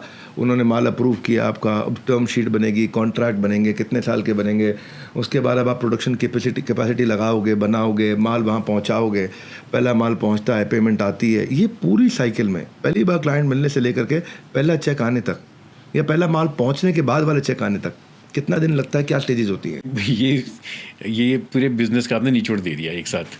तो जो पहला है, जब हम कस्टमर का दरवाज़ा नॉक करते हैं और जो पहला ऑर्डर लेके आते हैं वो टिपिकली 9 से 12 महीने का साइकिल है, क्योंकि लगातार नॉक करना पड़ता है और यहाँ पर कोई शर्म कोई हिचक नहीं चाहिए। कस्टमर का दरवाज़ा नॉक करने के लिए बार बार करेंगे, अपना प्रोडक्ट बार बार लेके जाएंगे, उससे फैक्ट्री ऑडिट भी कराएंगे, प्रोडक्ट क्लियर भी कराएंगे, प्राइस पे भी नेगोशिएट करेंगे। सारा कम से कम 9 से 12 महीने का साइकिल है। उसका पहला ऑर्डर मिलने से पहला चेक मिलने तक टिपिकली 90 दिन का साइकिल है। इस एक साल के साइकिल को मुझे स्टेजेस में समझाओ, मुझे थोड़ा और उतरना आपके साथ नीचे। पहले महीने, दूसरे महीने, तीसरे महीने, चौथे महीने, छठे महीने, 9वें महीने क्या होता है? पहले हम ये एज्यूम कर लेते हैं कि मेरे पास एक एसी रेडी है, एक प्रोडक्ट मेरे पास रेडी है। तो प्रोडक्ट रेडी करने से पहले हमारी सारी रिसर्च पहले होनी चाहिए और मुझे पता होना चाहिए कि ये प्रोडक्ट मैं जो रेडी कर रहा हूँ, लेट्स से मैं कि विंडो एसी रेडी कर रहा हूँ, सिंपल प्रोडक्ट है, रेडी कर रहा हूँ, इसकी मार्केट में कितनी लागत, कितना बड़ा मार्केट है इसका, क्या ग्रोथ है, कौन कौन मेरे कंपटीटर हैं, या ये प्रोडक्ट आज की डेट में इंपोर्ट हो रहा है, इंडिया में कोई बनाने वाला नहीं है। तो हमें एक प्रोडक्ट सेलेक्ट करते समय जो मुझे लगता है कि आज की डेट में इंडिया में जिस तरह से मैन्युफैक्चरिंग बूम चल रहा है, हम आज सबसे पहले वो प्रोडक्ट आइडेंटिफाई करते हैं जिसको मैं बोलता हूँ इम्पोर्ट रिप्लेसमेंट। तो कुछ प्रोडक्ट ऐसे जो ऑलरेडी कोई लोग बनाने क्या मतलब है इम्पोर्ट रिप्लेसमेंट? तो आपने थोड़ी देर पहले एक प्रोडक्ट का नाम लिया था एयर फ्रायर लेटेस्ट से, वो इंडिया में आज की डेट में इम्पोर्ट ही हो रहा था 4 महीने पहले तक, कोई इंडिया में बनाने वाला नहीं था। तो मेरे लिए एटलीस्ट कोई डोमेस्टिक चैलेंजर नहीं है। मुझे ये मालूम है कि मैं जब कस्टमर के पास लेके जाऊंगा तो मेरे पास बेचने का उसको एक बहुत सिंपल सा मंत्र है। मैं ये बोलूँगा सर आप इंपोर्ट कर रहे हो, देखो ये आपको यहीं पे रेडी मिल जाएगा। वेरी गुड भाई, इसके लिए let's give an applause guys. क्या बात है, मजा आ गया, बहुत बढ़िया, वेरी गुड फिलॉसफी। पहले तो इम्पोर्ट रिप्लेसमेंट पे काम करें, क्योंकि हम मेक इन इंडिया की बात कर रहे हैं, आत्मनिर्भर की बात कर रहे हैं और कस्टमर इस चीज़ को समझ रहा है कि जब वो इंपोर्ट कर रहा है। आप बहुत बुद्धिमान व्यक्ति है अजय सिंघानिया जी, बहुत अच्छा लगा आपसे बात कर, मज़ा आ रहा है और मज़ा आ रहा है जी। आप निकाल रहे हैं, अंदर से बातें तो निकल रही है जी। तो इसमें क्या है कि ये एक मैन्युफैक्चरिंग के मेरे ख्याल से ये एक बहुत बड़ा गुड मंत्र है कि इंपोर्ट रिप्लेसमेंट में मैं इसलिए फोकस कर रहा हूँ कि वहाँ पर कोई भी कस्टमर जब लेके आ रहा है 90 दिन पहले उसको ऑर्डर देता है, फिर वो बाय सी आता है, यहाँ इन्वेंट्री पड़ी रहती है, तो बड़ी सारी हिडन कॉस्ट है इसमें, छुपे हुए खर्चे कस्टमर के बहुत ज़्यादा हैं। तो वहाँ पर एक जो आमतौर पर मैंने देखा है कि आपको प्राइस चैलेंज कम से कम आता है। तो हम फिर उस प्रोडक्ट को पकड़ते हैं, उसकी डेवलपमेंट करते हैं और ऑब्वियसली हम उस प्रोडक्ट को पकड़ते हैं जहाँ पर मेरे को लगता है कि मेरी अपनी मैन्युफैक्चरिंग की कैपेबिलिटी यूज़ होने वाली है, कि मेरे पास बनाने के साधन है, मेरे को टूल में पैसा डालना है, कितना ऑफ सीजन भी है और कैपेबिलिटी भी मैच कर रही है। कैपेबिलिटी मैच कर ली हमने और हमने उसकी आरओआई निकाल ली कि चलो ठीक है, मेरे पास 100 करोड़ की तो इन्वेस्टमेंट हो रखी है, 10-20 लाख और लगाऊंगा, ये प्रोडक्ट और बन जाएगा, इतनी क्वांटिटी बेचूंगा तो साल भर में इसकी आरओआई आ जाएगी। तो उसकी आरओआई मैच करा ली। फिर हम कस्टमर से आइडेंटिफाई करते हैं कौन कौन कस्टमर इसको बेच रहे हैं, तो और किस तरह का इंपोर्ट हो रहा है, उसके फीचर्स क्या हैं। तो प्रोडक्ट को डिस्कवर करना बहुत ज़रूरी है, उसको समझना बहुत ज़रूरी है। जब समझ लिया, प्रोडक्ट डेवलप कर लिया, तो हम कस्टमर को जाके नॉक करेंगे, एक बार इसका सैंपल देख लो, उसकी टेस्ट रिपोर्ट्स देख लो, हम बना सकते हैं, मेरी फैक्ट्री ऑडिट कर लो। तो शायद पहली बार में तो कोई कस्टमर नहीं सुनता, तो इसलिए मैंने आपको दूसरी बात बोली कि हम उन कस्टमर्स को नॉक करते हैं जहाँ हमारी रिलेशनशिप ऑलरेडी है।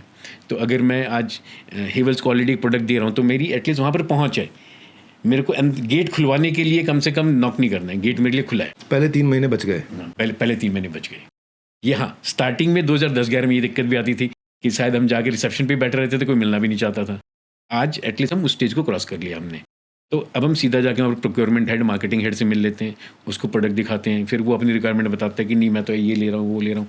तो कहीं ना कहीं हम उसकी रिक्वायरमेंट को समझते हैं और कोशिश ये करते हैं कि कस्टमर की प्रोक्योरमेंट, उसकी मार्केटिंग और उसकी R&D तीनों एक टेबल पे आ जाएं, ताकि मेरे को बॉल के जैसे यहाँ से यहाँ चक्कर नहीं लगाने पड़े और मैं तीनों को बैठ के तीनों की रिक्वायरमेंट समझ लूँ। प्रोक्योरमेंट वाला प्राइस का टारगेट दे देगा, मार्केटिंग वाला फीचर्स बता देगा, R&D वाला अपने टेस्ट की रिक्वायरमेंट दे देगा। प्रोक्योरमेंट वाला मुझे बता देगा कि भाई मेरा ये कितने में target होना price चाहिए, है, हाँ। हाँ इतने में बन जाना चाहिए।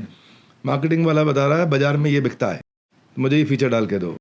और तीसरा है आपका R&D वाला R&D वाला, वो बता रहा है कि अंदर क्या लगा रखा है उसकी मेरे को ये टेस्ट पूरी होनी चाहिए। मेरी कंपनी की, हर एक कंपनी का अपना टेस्ट स्टैंडर्ड है।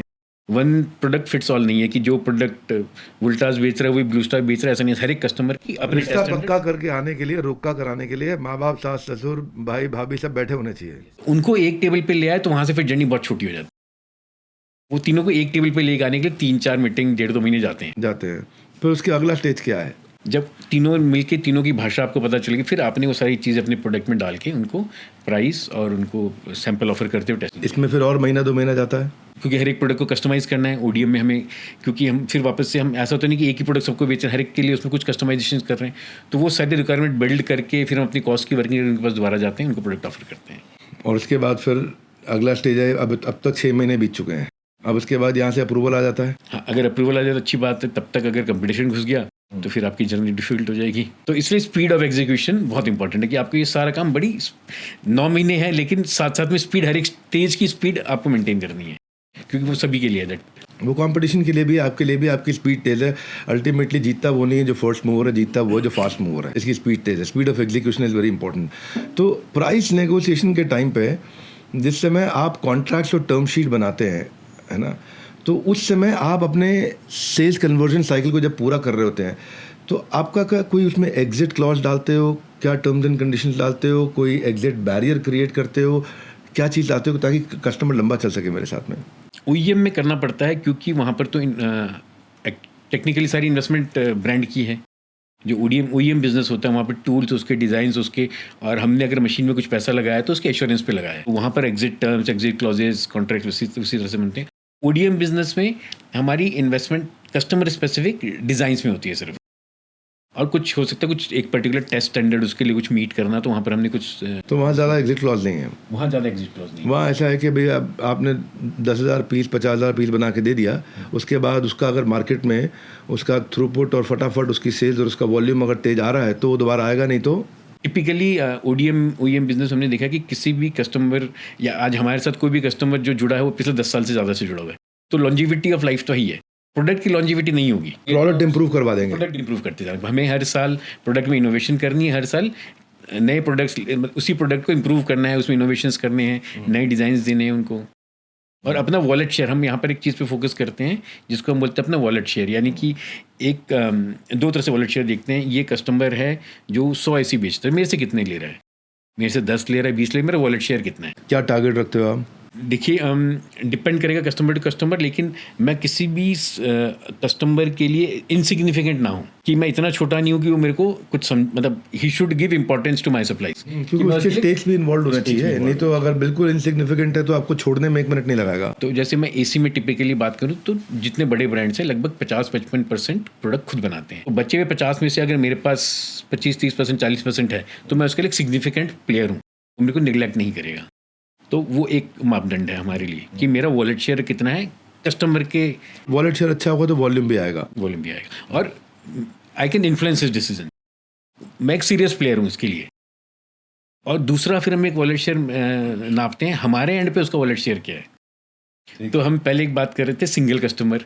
अब ये कि मैं किसी भी कस्टमर को, मेरी टोटल 100 की सेल है, उसमें से 15, 20, 30, 50 मैं कितना डिपेंड कर रहा हूँ एक कस्टमर के ऊपर। कॉन्सेंट्रेशन रिस्क तो नहीं आ रहा? कॉन्सेंट्रेशन रिस्क तो नहीं आ रहा। तो आप नॉर्मली आपके लिए क्या राइट रहता है कि यार एवरेज मैं इस कस्टमर के लिए इतना करूँ? Over period of time 3%, 4%। आज हम जो मेरे बड़े क्लाइंट्स हैं, मैं चाहता हूँ कि किसी पे भी एज अ थंब रूल 20% से ज़्यादा डिपेंड ना करे मेरा रेवेन्यू। तो एक सिंगल कस्टमर इतना बड़ा नहीं होगा 20% से ज़्यादा मेरा वॉलेट शेयर लेके बैठा हूँ। तो आप डाइवर्सिफाई करते रहते हैं, नए क्लाइंट्स ऐड ऑन करते हैं। कंटिन्यूसली हमारी एफर्ट्स चालू हैं कि मैं अपने प्रोडक्ट पोर्टफोलियो और कस्टमर पोर्टफोलियो कितना बड़ा करूँ किसी एक कस्टमर पे 20-25% से ऊपर ज़्यादा डिपेंड ना करना पड़े। और आपका देखो कैगर भी पिछले 5 सालों में इसलिए बहुत अच्छा रहा है, आपका रेवेन्यू भी बढ़ा क्योंकि अपने प्रोडक्ट्स ऐड किए हैं। और आपने क्या किया है, सेम कस्टमर को, एक कस्टमर एक सेल नहीं होता, उस मॉडल को आपने फॉलो किया, एक कस्टमर को रिलेटेड कनेक्टेड कॉम्प्लीमेंट्री प्रोडक्ट दिए।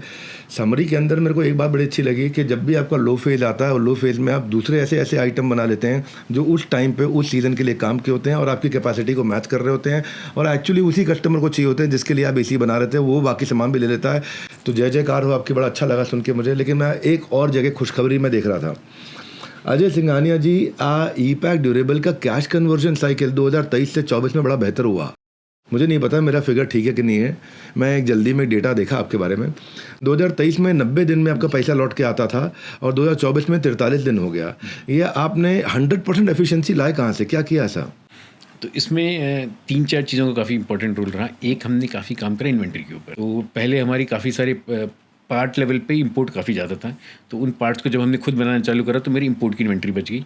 जो इंपोर्ट, क्योंकि अब 30 दिन तो सी में ही लग जाते हैं और सीज़न इतना होता है कि अगर मैं 1 महीने का माल घर में ना रखूँ, कभी कंटेनर डिले हो गए और ऐसे कहीं कभी युद्ध हो जाता है किसी कंट्री, कहीं कुछ हो जाता है, कंटेनर डिले हो जाते हैं, तो सीज़न में रिस्क नहीं ले सकते और वो लीड टाइम हमारे को बहुत नुकसान देगा। नुकसान देता है। तो हमने एक तो अपनी इन्वेंट्री पे काम करा, यानी इंपोर्ट को रिप्लेस करा डोमेस्टिक से, डोमेस्टिक्स में भी काफ़ी चीज़ रिप्लेस करी इन हाउस मैन्युफैक्चरिंग से, उस पर काम करा।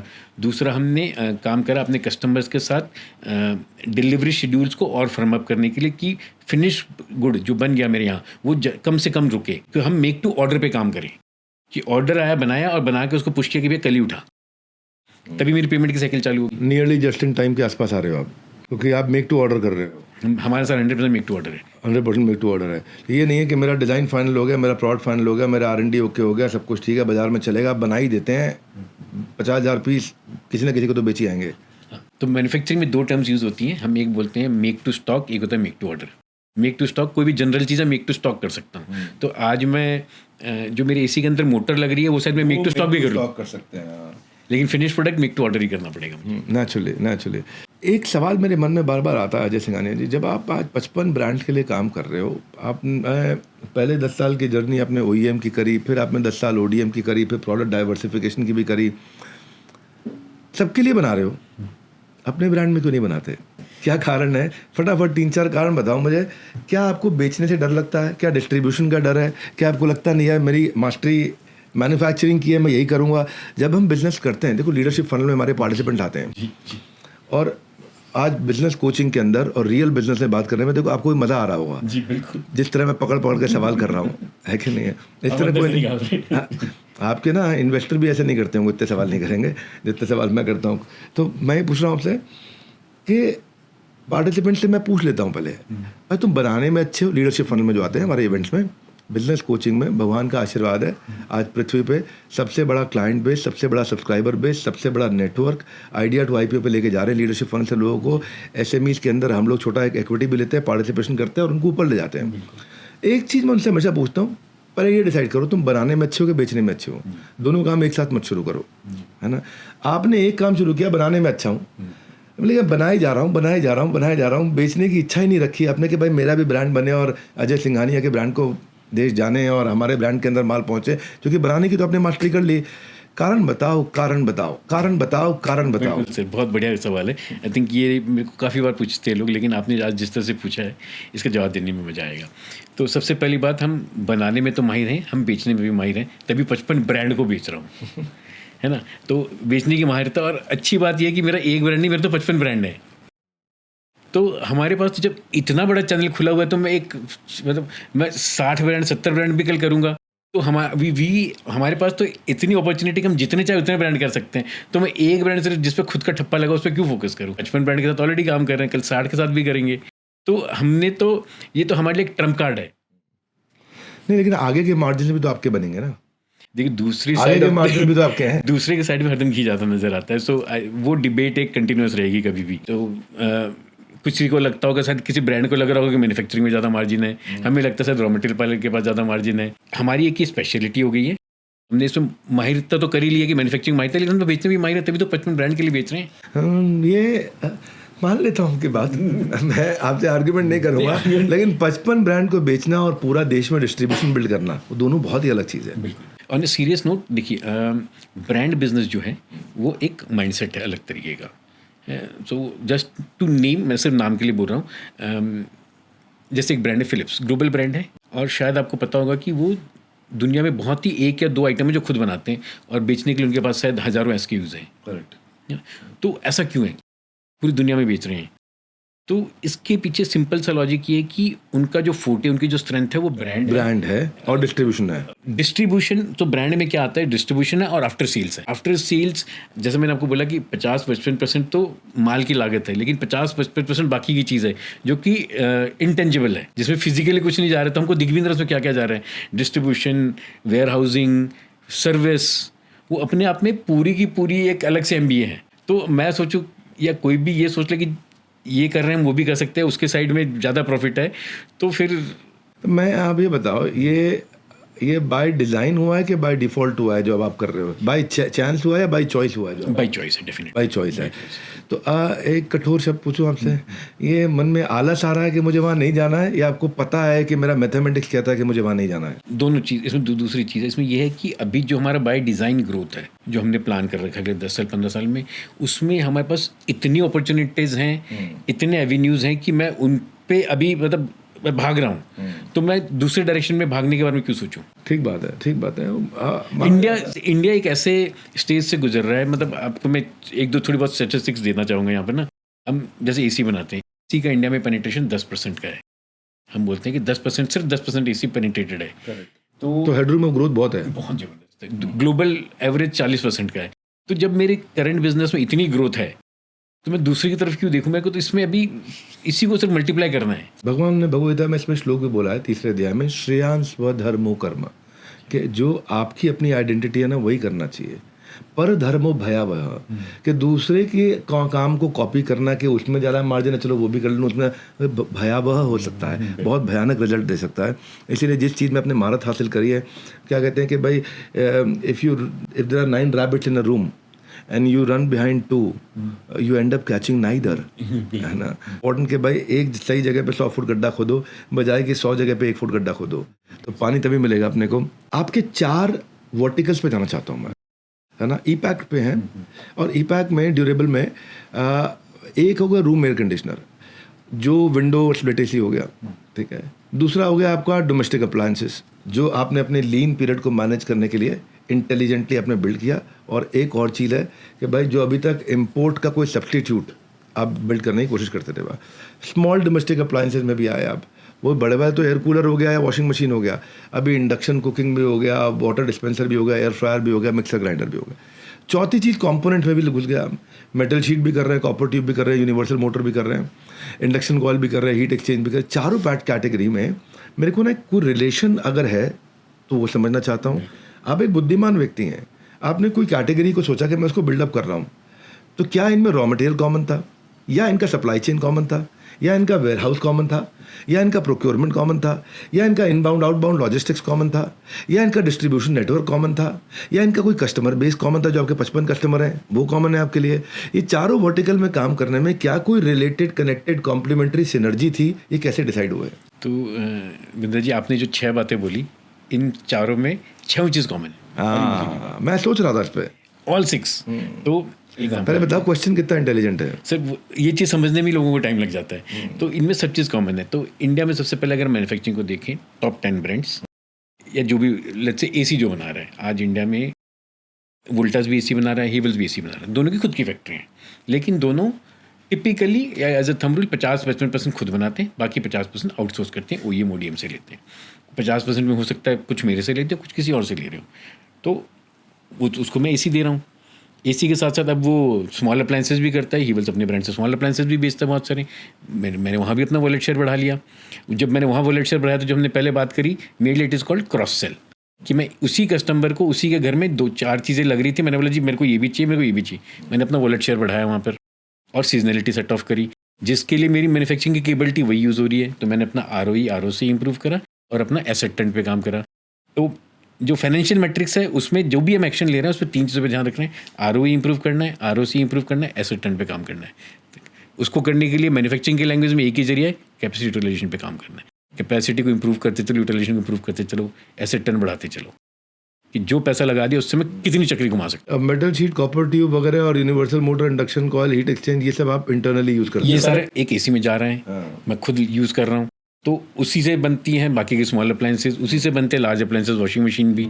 कैपेबिलिटी वही है, डिज़ाइन चेंज हो रहा है ना। प्लास्टिक की बॉडी वॉशिंग मशीन की भी है, प्लास्टिक की बॉडी कूलर की भी है, प्लास्टिक की बॉडी एसी की भी है, यानी प्लास्टिक बनाने की मशीन कॉमन है। तो देखने में अब समझ में आता है कि सारी चीज़ें आपस में रिलेटेड, कनेक्टेड, कॉम्प्लीमेंट्री थी। और या तो कस्टमर कॉमन था, या रॉ मटेरियल कॉमन था, या लॉजिस्टिक्स कॉमन था, या मेरा वॉलेट शेयर बढ़ाने के लिए जो जगह थी वो कॉमन था मेरे लिए। तो एक ही जगह पे सारा काम हो गया और मेरी कैपेसिटी यूटिलाइजेशन वहाँ से बेटर हो रही थी। अच्छा लगा, मैं क्योंकि ये बात सोच रहा था। मैन पावर भी कॉमन है मेरी बनाने मैन पावर भी कॉमन है, मेरे को कोई नई स्किल नहीं एक्वायर करनी पड़ी। This is very good. और वो आपके, मुझे लगता है इकोनॉमीज ऑफ स्केल तो आपने पहले बात कर ली मुझसे, ये इकोनॉमीज ऑफ स्कोप भी हो गया कि आप economies of scope, you are making variety of item and per unit cost per item goes on reducing आपकी कैपेसिटी यूटिलाइजेशन, जिसको आपने बहुत मजबूती से पकड़ रखा है। अब तक मैं 11 बार सुन चुका हूँ, हो सकता है ये माला जब पूरी हो जाए 108 बार वीडियो खत्म होते होते। आप बहुत अच्छे से समझाते हैं, मतलब आप जो बात को समराइज करते हैं ना, तो मेरे भी दिमाग में घुस जाती है कि अच्छा इस चीज़ का ये मतलब है।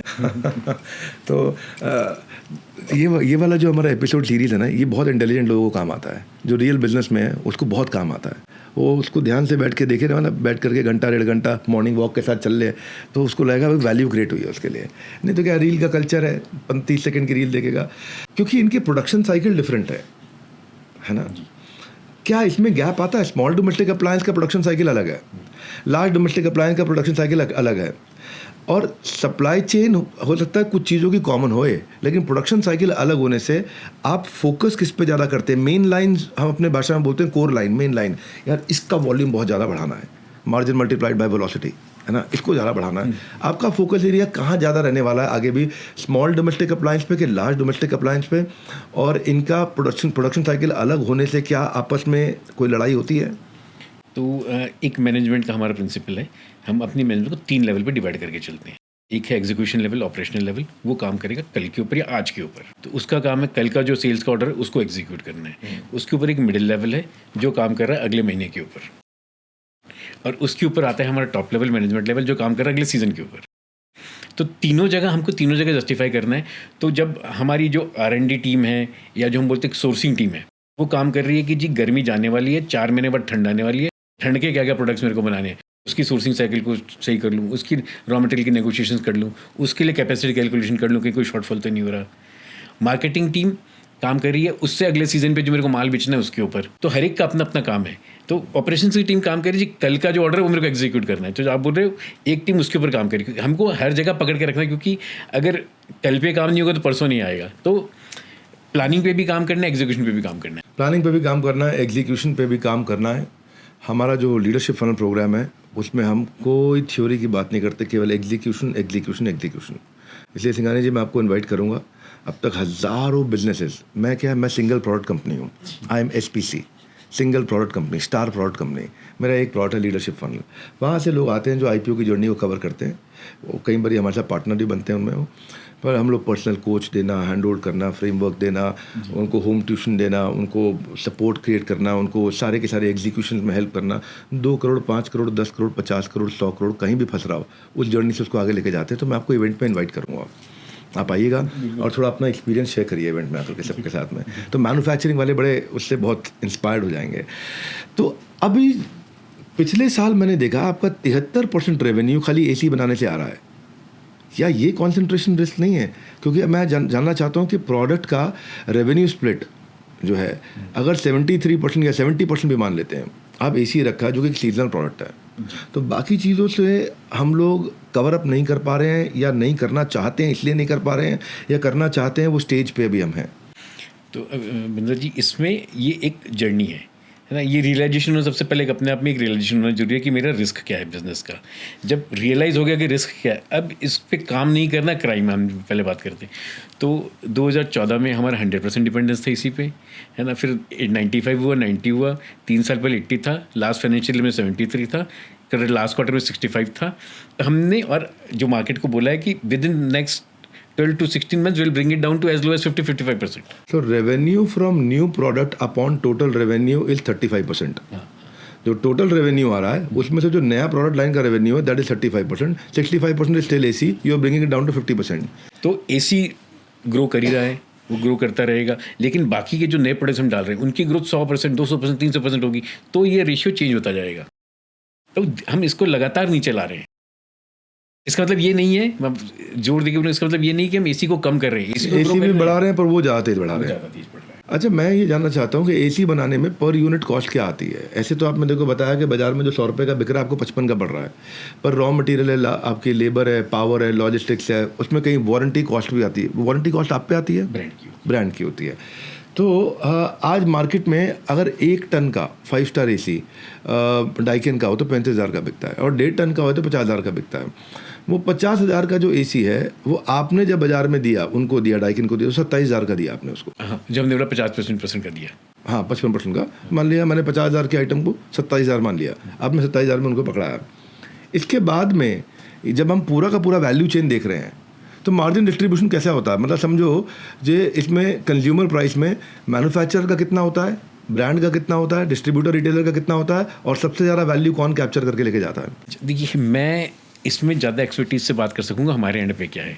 मैंने बोला कि हमारी जो लेट्स से 31,000 का हमने 1 टन का दिया, 15,000 में मैंने ब्रांड को एग्जांपल के लिए, आपने डाइकिन लिया, मान लीजिए डाइकिन को 15,000 का दे दिया, तो उसमें मैंने बोला हमारी 80 to 85% हमारी बिल ऑफ मटेरियल कॉस्ट होती है. वो तो क्लियर है कि 15,000 में 13,000 रुपये का लेट्स से 85% मेरी बिल ऑफ मटेरियल थी. 2,000 में मेरे बाकी के सारे खर्चे निकल रहे हैं, यानी प्लांट रनिंग एक्सपेंसेस, मेरा डेप्रिशिएशन, इंटरेस्ट और प्रॉफिट, सब कुछ इसी में है, और लेबर भी, तो सैलरी, वेजेस, एवरीथिंग इस 2,000 में है. उसका मोटा मोटा ब्रेकअप हमारी बैलेंस शीट में दिख जाएगा आपको कि 3% से 3.5% is employ benefit cost, 3%, 3.5% is interest depreciation cost.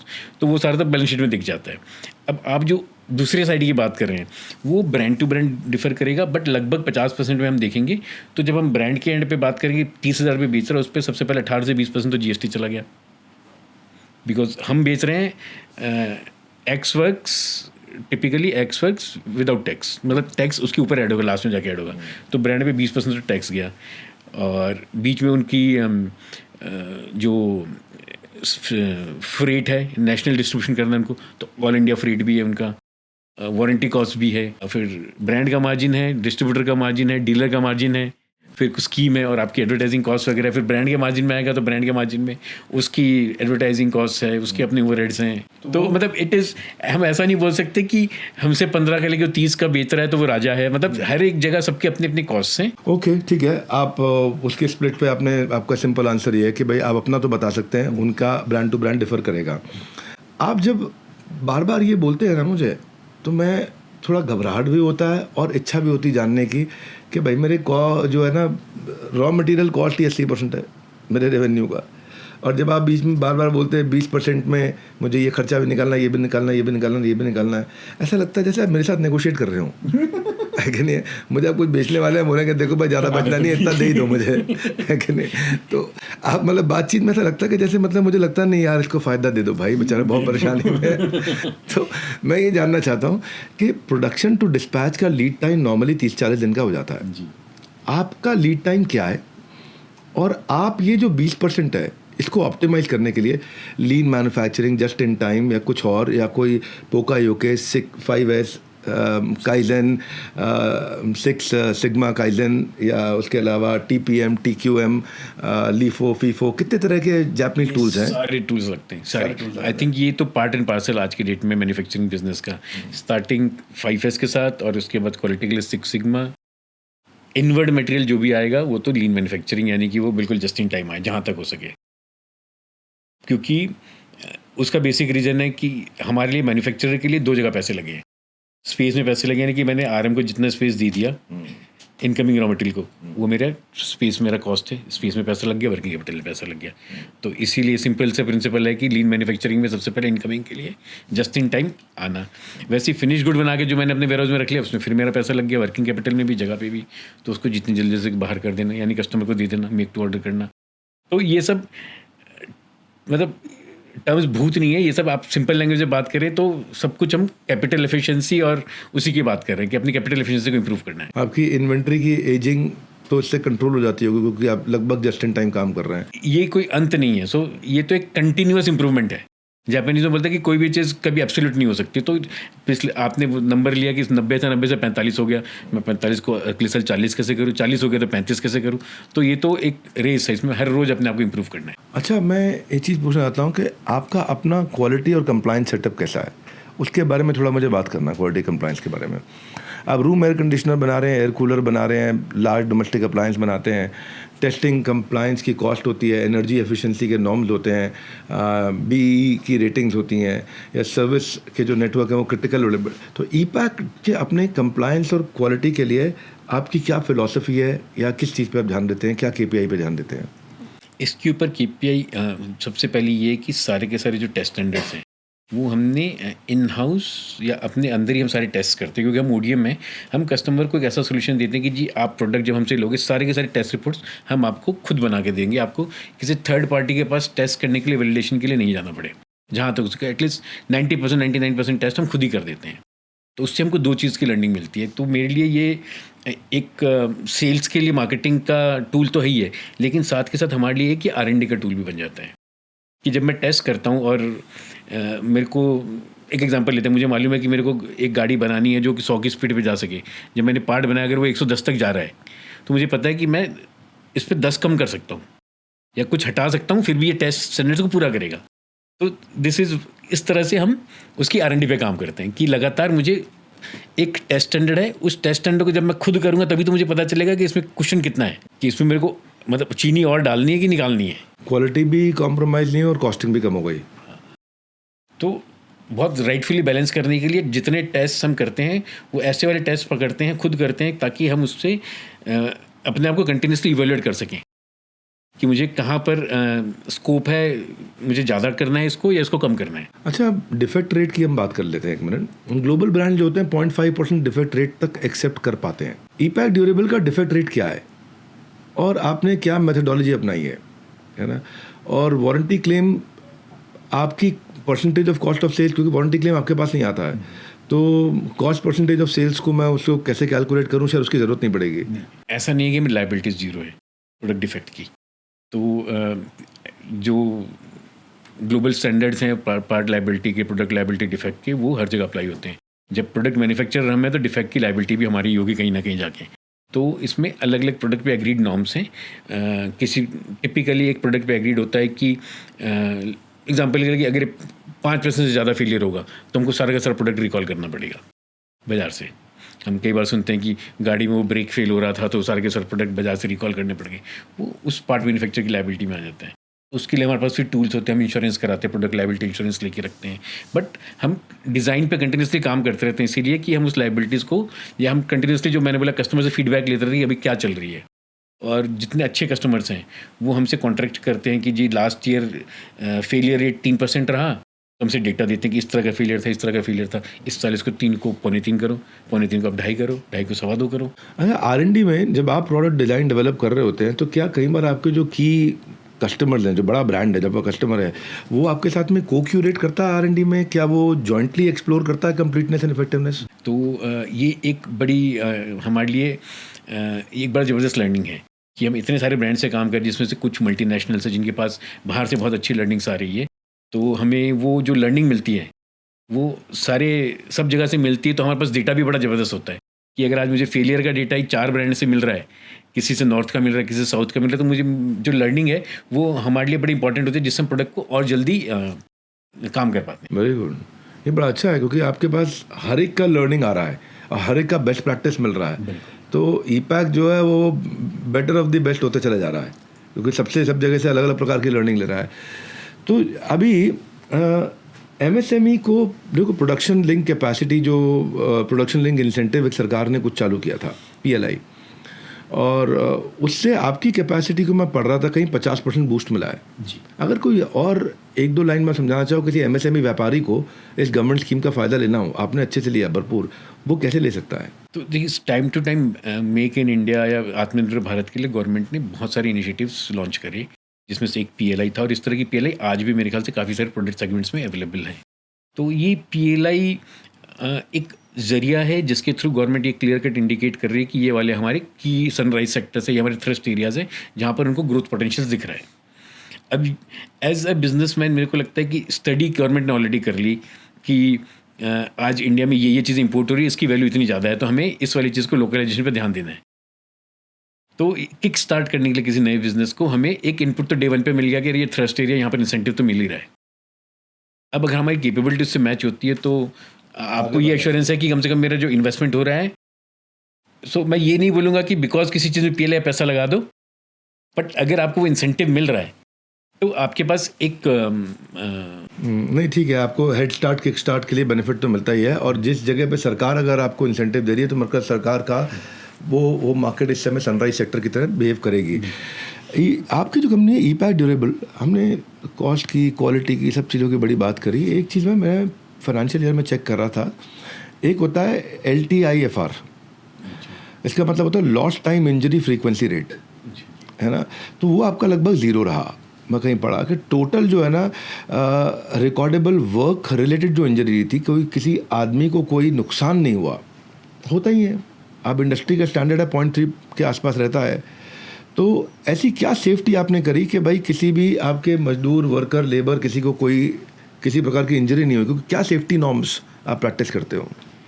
तो यहाँ पर सेफ्टी नॉर्म्स की बात करें तो ESG कंप्लायंस जो होता है, नहीं, पहले ये बात सही है कि 0 है, हाँ? आपके यहाँ कोई इंजरी, कोई ऐसा एक्सीडेंट नहीं हुआ?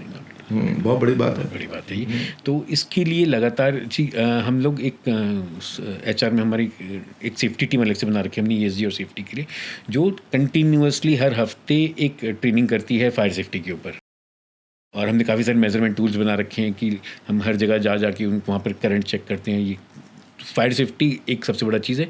दूसरा प्रेस एरिया में एक्सीडेंट्स का होता है, तो उन दोनों के लिए जहाँ भी जो सेंसर्स लगाने हैं, बिकॉज मैन पावर सेफ्टी से ही हम उनका कॉन्फिडेंस जीत सकते हैं, तो वो ESG कंप्लायंस और उसके ऊपर हमने स्पेशल फोकस रखा हुआ है। ESG कंप्लायंस क्या होता है? So environment, safety and sustainability जो है। क्वालिटी एनहांसमेंट और process optimisation, new product development, इन सब पे आपकी R&D टीम काम करती होगी? सबके लिए अलग अलग टीम है। अलग अलग टीमें हैं, ओके। R&D में इस समय आपके पास है, मैंने सुना है कि लगभग आप शायद बता रहे थे कि 80 से ज़्यादा लोग हैं जो काम कर रहे हैं इस समय। आप लगभग 5-7 करोड़ रुपए R&D पे भी इन्वेस्ट कर रहे हैं। तो हमारी total white collar manpower का 17% एक्सपेंस है ये। White जो collar सैलरीज manpower है, 17%। सिंपल लैंग्वेज, जो टोटल कंपनी की सैलरी बनती है उसका 17% सिर्फ R&D की सैलरी। तो अभी जो न्यू प्रोडक्ट डेवलपमेंट है, इसके अंदर आपकी R&D के साथ में नया नेक्स्ट स्टेप क्या है? नेक्स्ट फ्यूचर में आप अगले 6 महीने, 9 महीने, 18 महीने कहाँ देख रहे हैं? क्या डेवलप करने वाले हैं? देखिए, हर एक प्रोडक्ट कैटेगरी में, चाहे AC है हमारी, AC में अभी हम लोग रूम AC कर रहे हैं, तो हम लोग अभी काम कर रहे हैं कि सेमी कमर्शियल की तरफ जाएं। सेमी कमर्शियल सबके कैसेट, डक्टेबल्स, टावर ACs, सो ये एक नेक्स्ट स्टेप है। उसके बाद अगला नेक्स्ट स्टेप हो सकता है कि हम कमर्शियल की तरफ देखें। तो अपनी हर एक कैटेगरी की विड्थ को बढ़ाना है, ताकि फिर एड्रेसेबल मार्केट चेंज होगा, एड्रेसेबल मार्केट को बढ़ा सकें। स्मॉल अप्लायंसेज में मैंने बिल्कुल एक सिंपल सा मंत्र दिया कि जो इंपोर्ट सब्स्टिट्यूट हो सकता है उसको इंपोर्ट सब्स्टिट्यूट करते हैं। स्मॉल अप्लायंसेज इंडिया में भर के इंपोर्ट होते हैं, इतने सारे SKUs इंपोर्ट होते हैं। हमने बड़ी लार्ज कैटेगरीज आइडेंटिफाई करनी है, whether it is vacuum cleaners, it is coffee makers, it is kettles, juicers, आप नाम लीजिए, इतनी सारी कैटेगरीज। हम दिवाली पे 5000 SKUs बिकते हैं इंडिया में, 50 भी इंडिया में नहीं बनते, तो खुला मैदान है। वहाँ आपको मार्जिन अच्छे मिलते हैं? मार्जिन अच्छे हैं, और आज पकड़ेंगे तो उस कैटेगरी के फिर विड्थ पे काम करेंगे। अच्छा, एवरेज इन्वेंट्री टर्नओवर जो होता है इंडियन अप्लायंस इंडस्ट्री के अंदर, वो पैसा जो है 4 से 6 बार साल में घूम जाता है। अच्छे में आता है, यस, 4 to 6 अच्छे में आता है। तो ई-पैक ड्यूरेबल का टर्नओवर रेशियो कैसा है? और डिमांड फोरकास्टिंग टूल्स के लिए आप क्या करते हो? कोई AI यूज़ कर रहे हो, कोई सीजनैलिटी मॉडल यूज़ कर रहे हो, ताकि कहीं इन्वेंट्री किसी भी तरह से ब्लॉक ना हो, ना आगे कस्टमर की ना आपकी? आज की डेट में हमारा जो हम inventory turn around, asset turn around देखते हैं 3.5 से 4 के बीच में, और 4 से 6 अच्छे में आता है। तो हम अभी ओके में हैं, आई मस्ट एडमिट, लेकिन अच्छे की तरफ काम कर रहे हैं। तो जैसे हमने इन्वेंट्री डेज़ को 90 से, कैश टू कैश को 90 से 45 करा है, वैसे इसको भी कभी 2.5 से 3, 3.5, 4, तो ये वापस अपने आप में कंटिन्यूस एक्सरसाइज है। जितना इसको अनलॉक करेंगे उतना नीचे मार्जिन में इफेक्ट आता जाएगा। और आपका जो रिटर्न ऑन कैपिटल एम्प्लॉयड है और कैपेसिटी यूटिलाइजेशन है, जिसका हम जॉब कर रहे थे पिछले घंटे से 2 घंटे से, वो और बेहतर होता जाएगा। मज़ा आया मेरे को अजय सिंघानिया जी, बहुत मज़ा आया, है ना? और आपको कैसा लगा ये इंटरव्यू? बहुत ज़बरदस्त, आप निकाल के लेके आते हैं एक चीज़ को। आपको क्या इस इंटरव्यू की सबसे बेस्ट चीज़ क्या लगी? हम बड़े फ्रेंकली बात करें तो मेरे को वो नहीं लग रहा कि इंटरव्यू चल रहा है, मतलब हाँ, आराम से कंफर्टेबल थे। आप मेरी काउंसलिंग कर रहे हो एक्चुअली। ना ना, काउंसलिंग क्यों कर रहे हैं? तो हम तो कोशिश कर रहे हैं कि हमारे व्यूअर्स के लिए आज मैन्युफैक्चरिंग पे इंपॉर्टेंट लेसन मिले। देखिए अजय सिंघानिया जी, विजन हो तो लिमिटेशंस के अंदर भी लेगेसी बनाई जा सकती है, और आपने लिमिटेशन से लेगेसी बनाई है। आपने फर्स्ट जनरेशन एंटरप्रेन्योरशिप को दिखाया एक प्रकार से, क्योंकि जो आपके फादर्स थे वो अलग प्रकार का ट्रेडिंग बिजनेस करते थे। मैन्युफैक्चरिंग इस करेज के साथ में आकर के आपने शुरू करी, इसके लिए आपको बधाई है बहुत ज़्यादा। और एक स्मॉल स्टार्ट में भी एक ग्रैंड इम्पैक्ट आपने क्रिएट किया। 25% के लगभग 1/4 मार्केट शेयर आपने लिया। आपने जो मैन्युफैक्चरिंग के मास्टर स्ट्रोक से अप्लायंसेस की दुनिया में एक बिग वेव जो क्रिएट किया है, वो अपने आप में बहुत सराहनीय है, और वो बिजनेसमैन के लिए एक लर्निंग नोट्स की तरह है। अगर कोई चाहे तो इसमें बहुत कुछ सीख सकता है।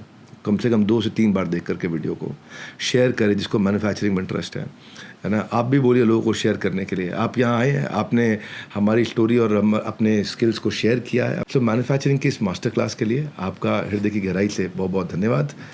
और आप सबका वर्ल्ड के number 1 entrepreneurial YouTube channel most subscribe channel को सब्सक्राइब करने, इस वीडियो को शेयर करने के लिए आप भी बोलिए इस वीडियो को शेयर करें, और बिंद्रा जी को फॉलो करते रहे। अच्छे वीडियो लेके आते रहते हैं, मैं भी फॉलो करता हूँ। हर वक्त सीखने के लिए कुछ ना कुछ जरूर मिलता है वीडियो से। बहुत बहुत धन्यवाद। आप सबका हृदय की गहराई से प्रेमपूर्वक बहुत बहुत धन्यवाद।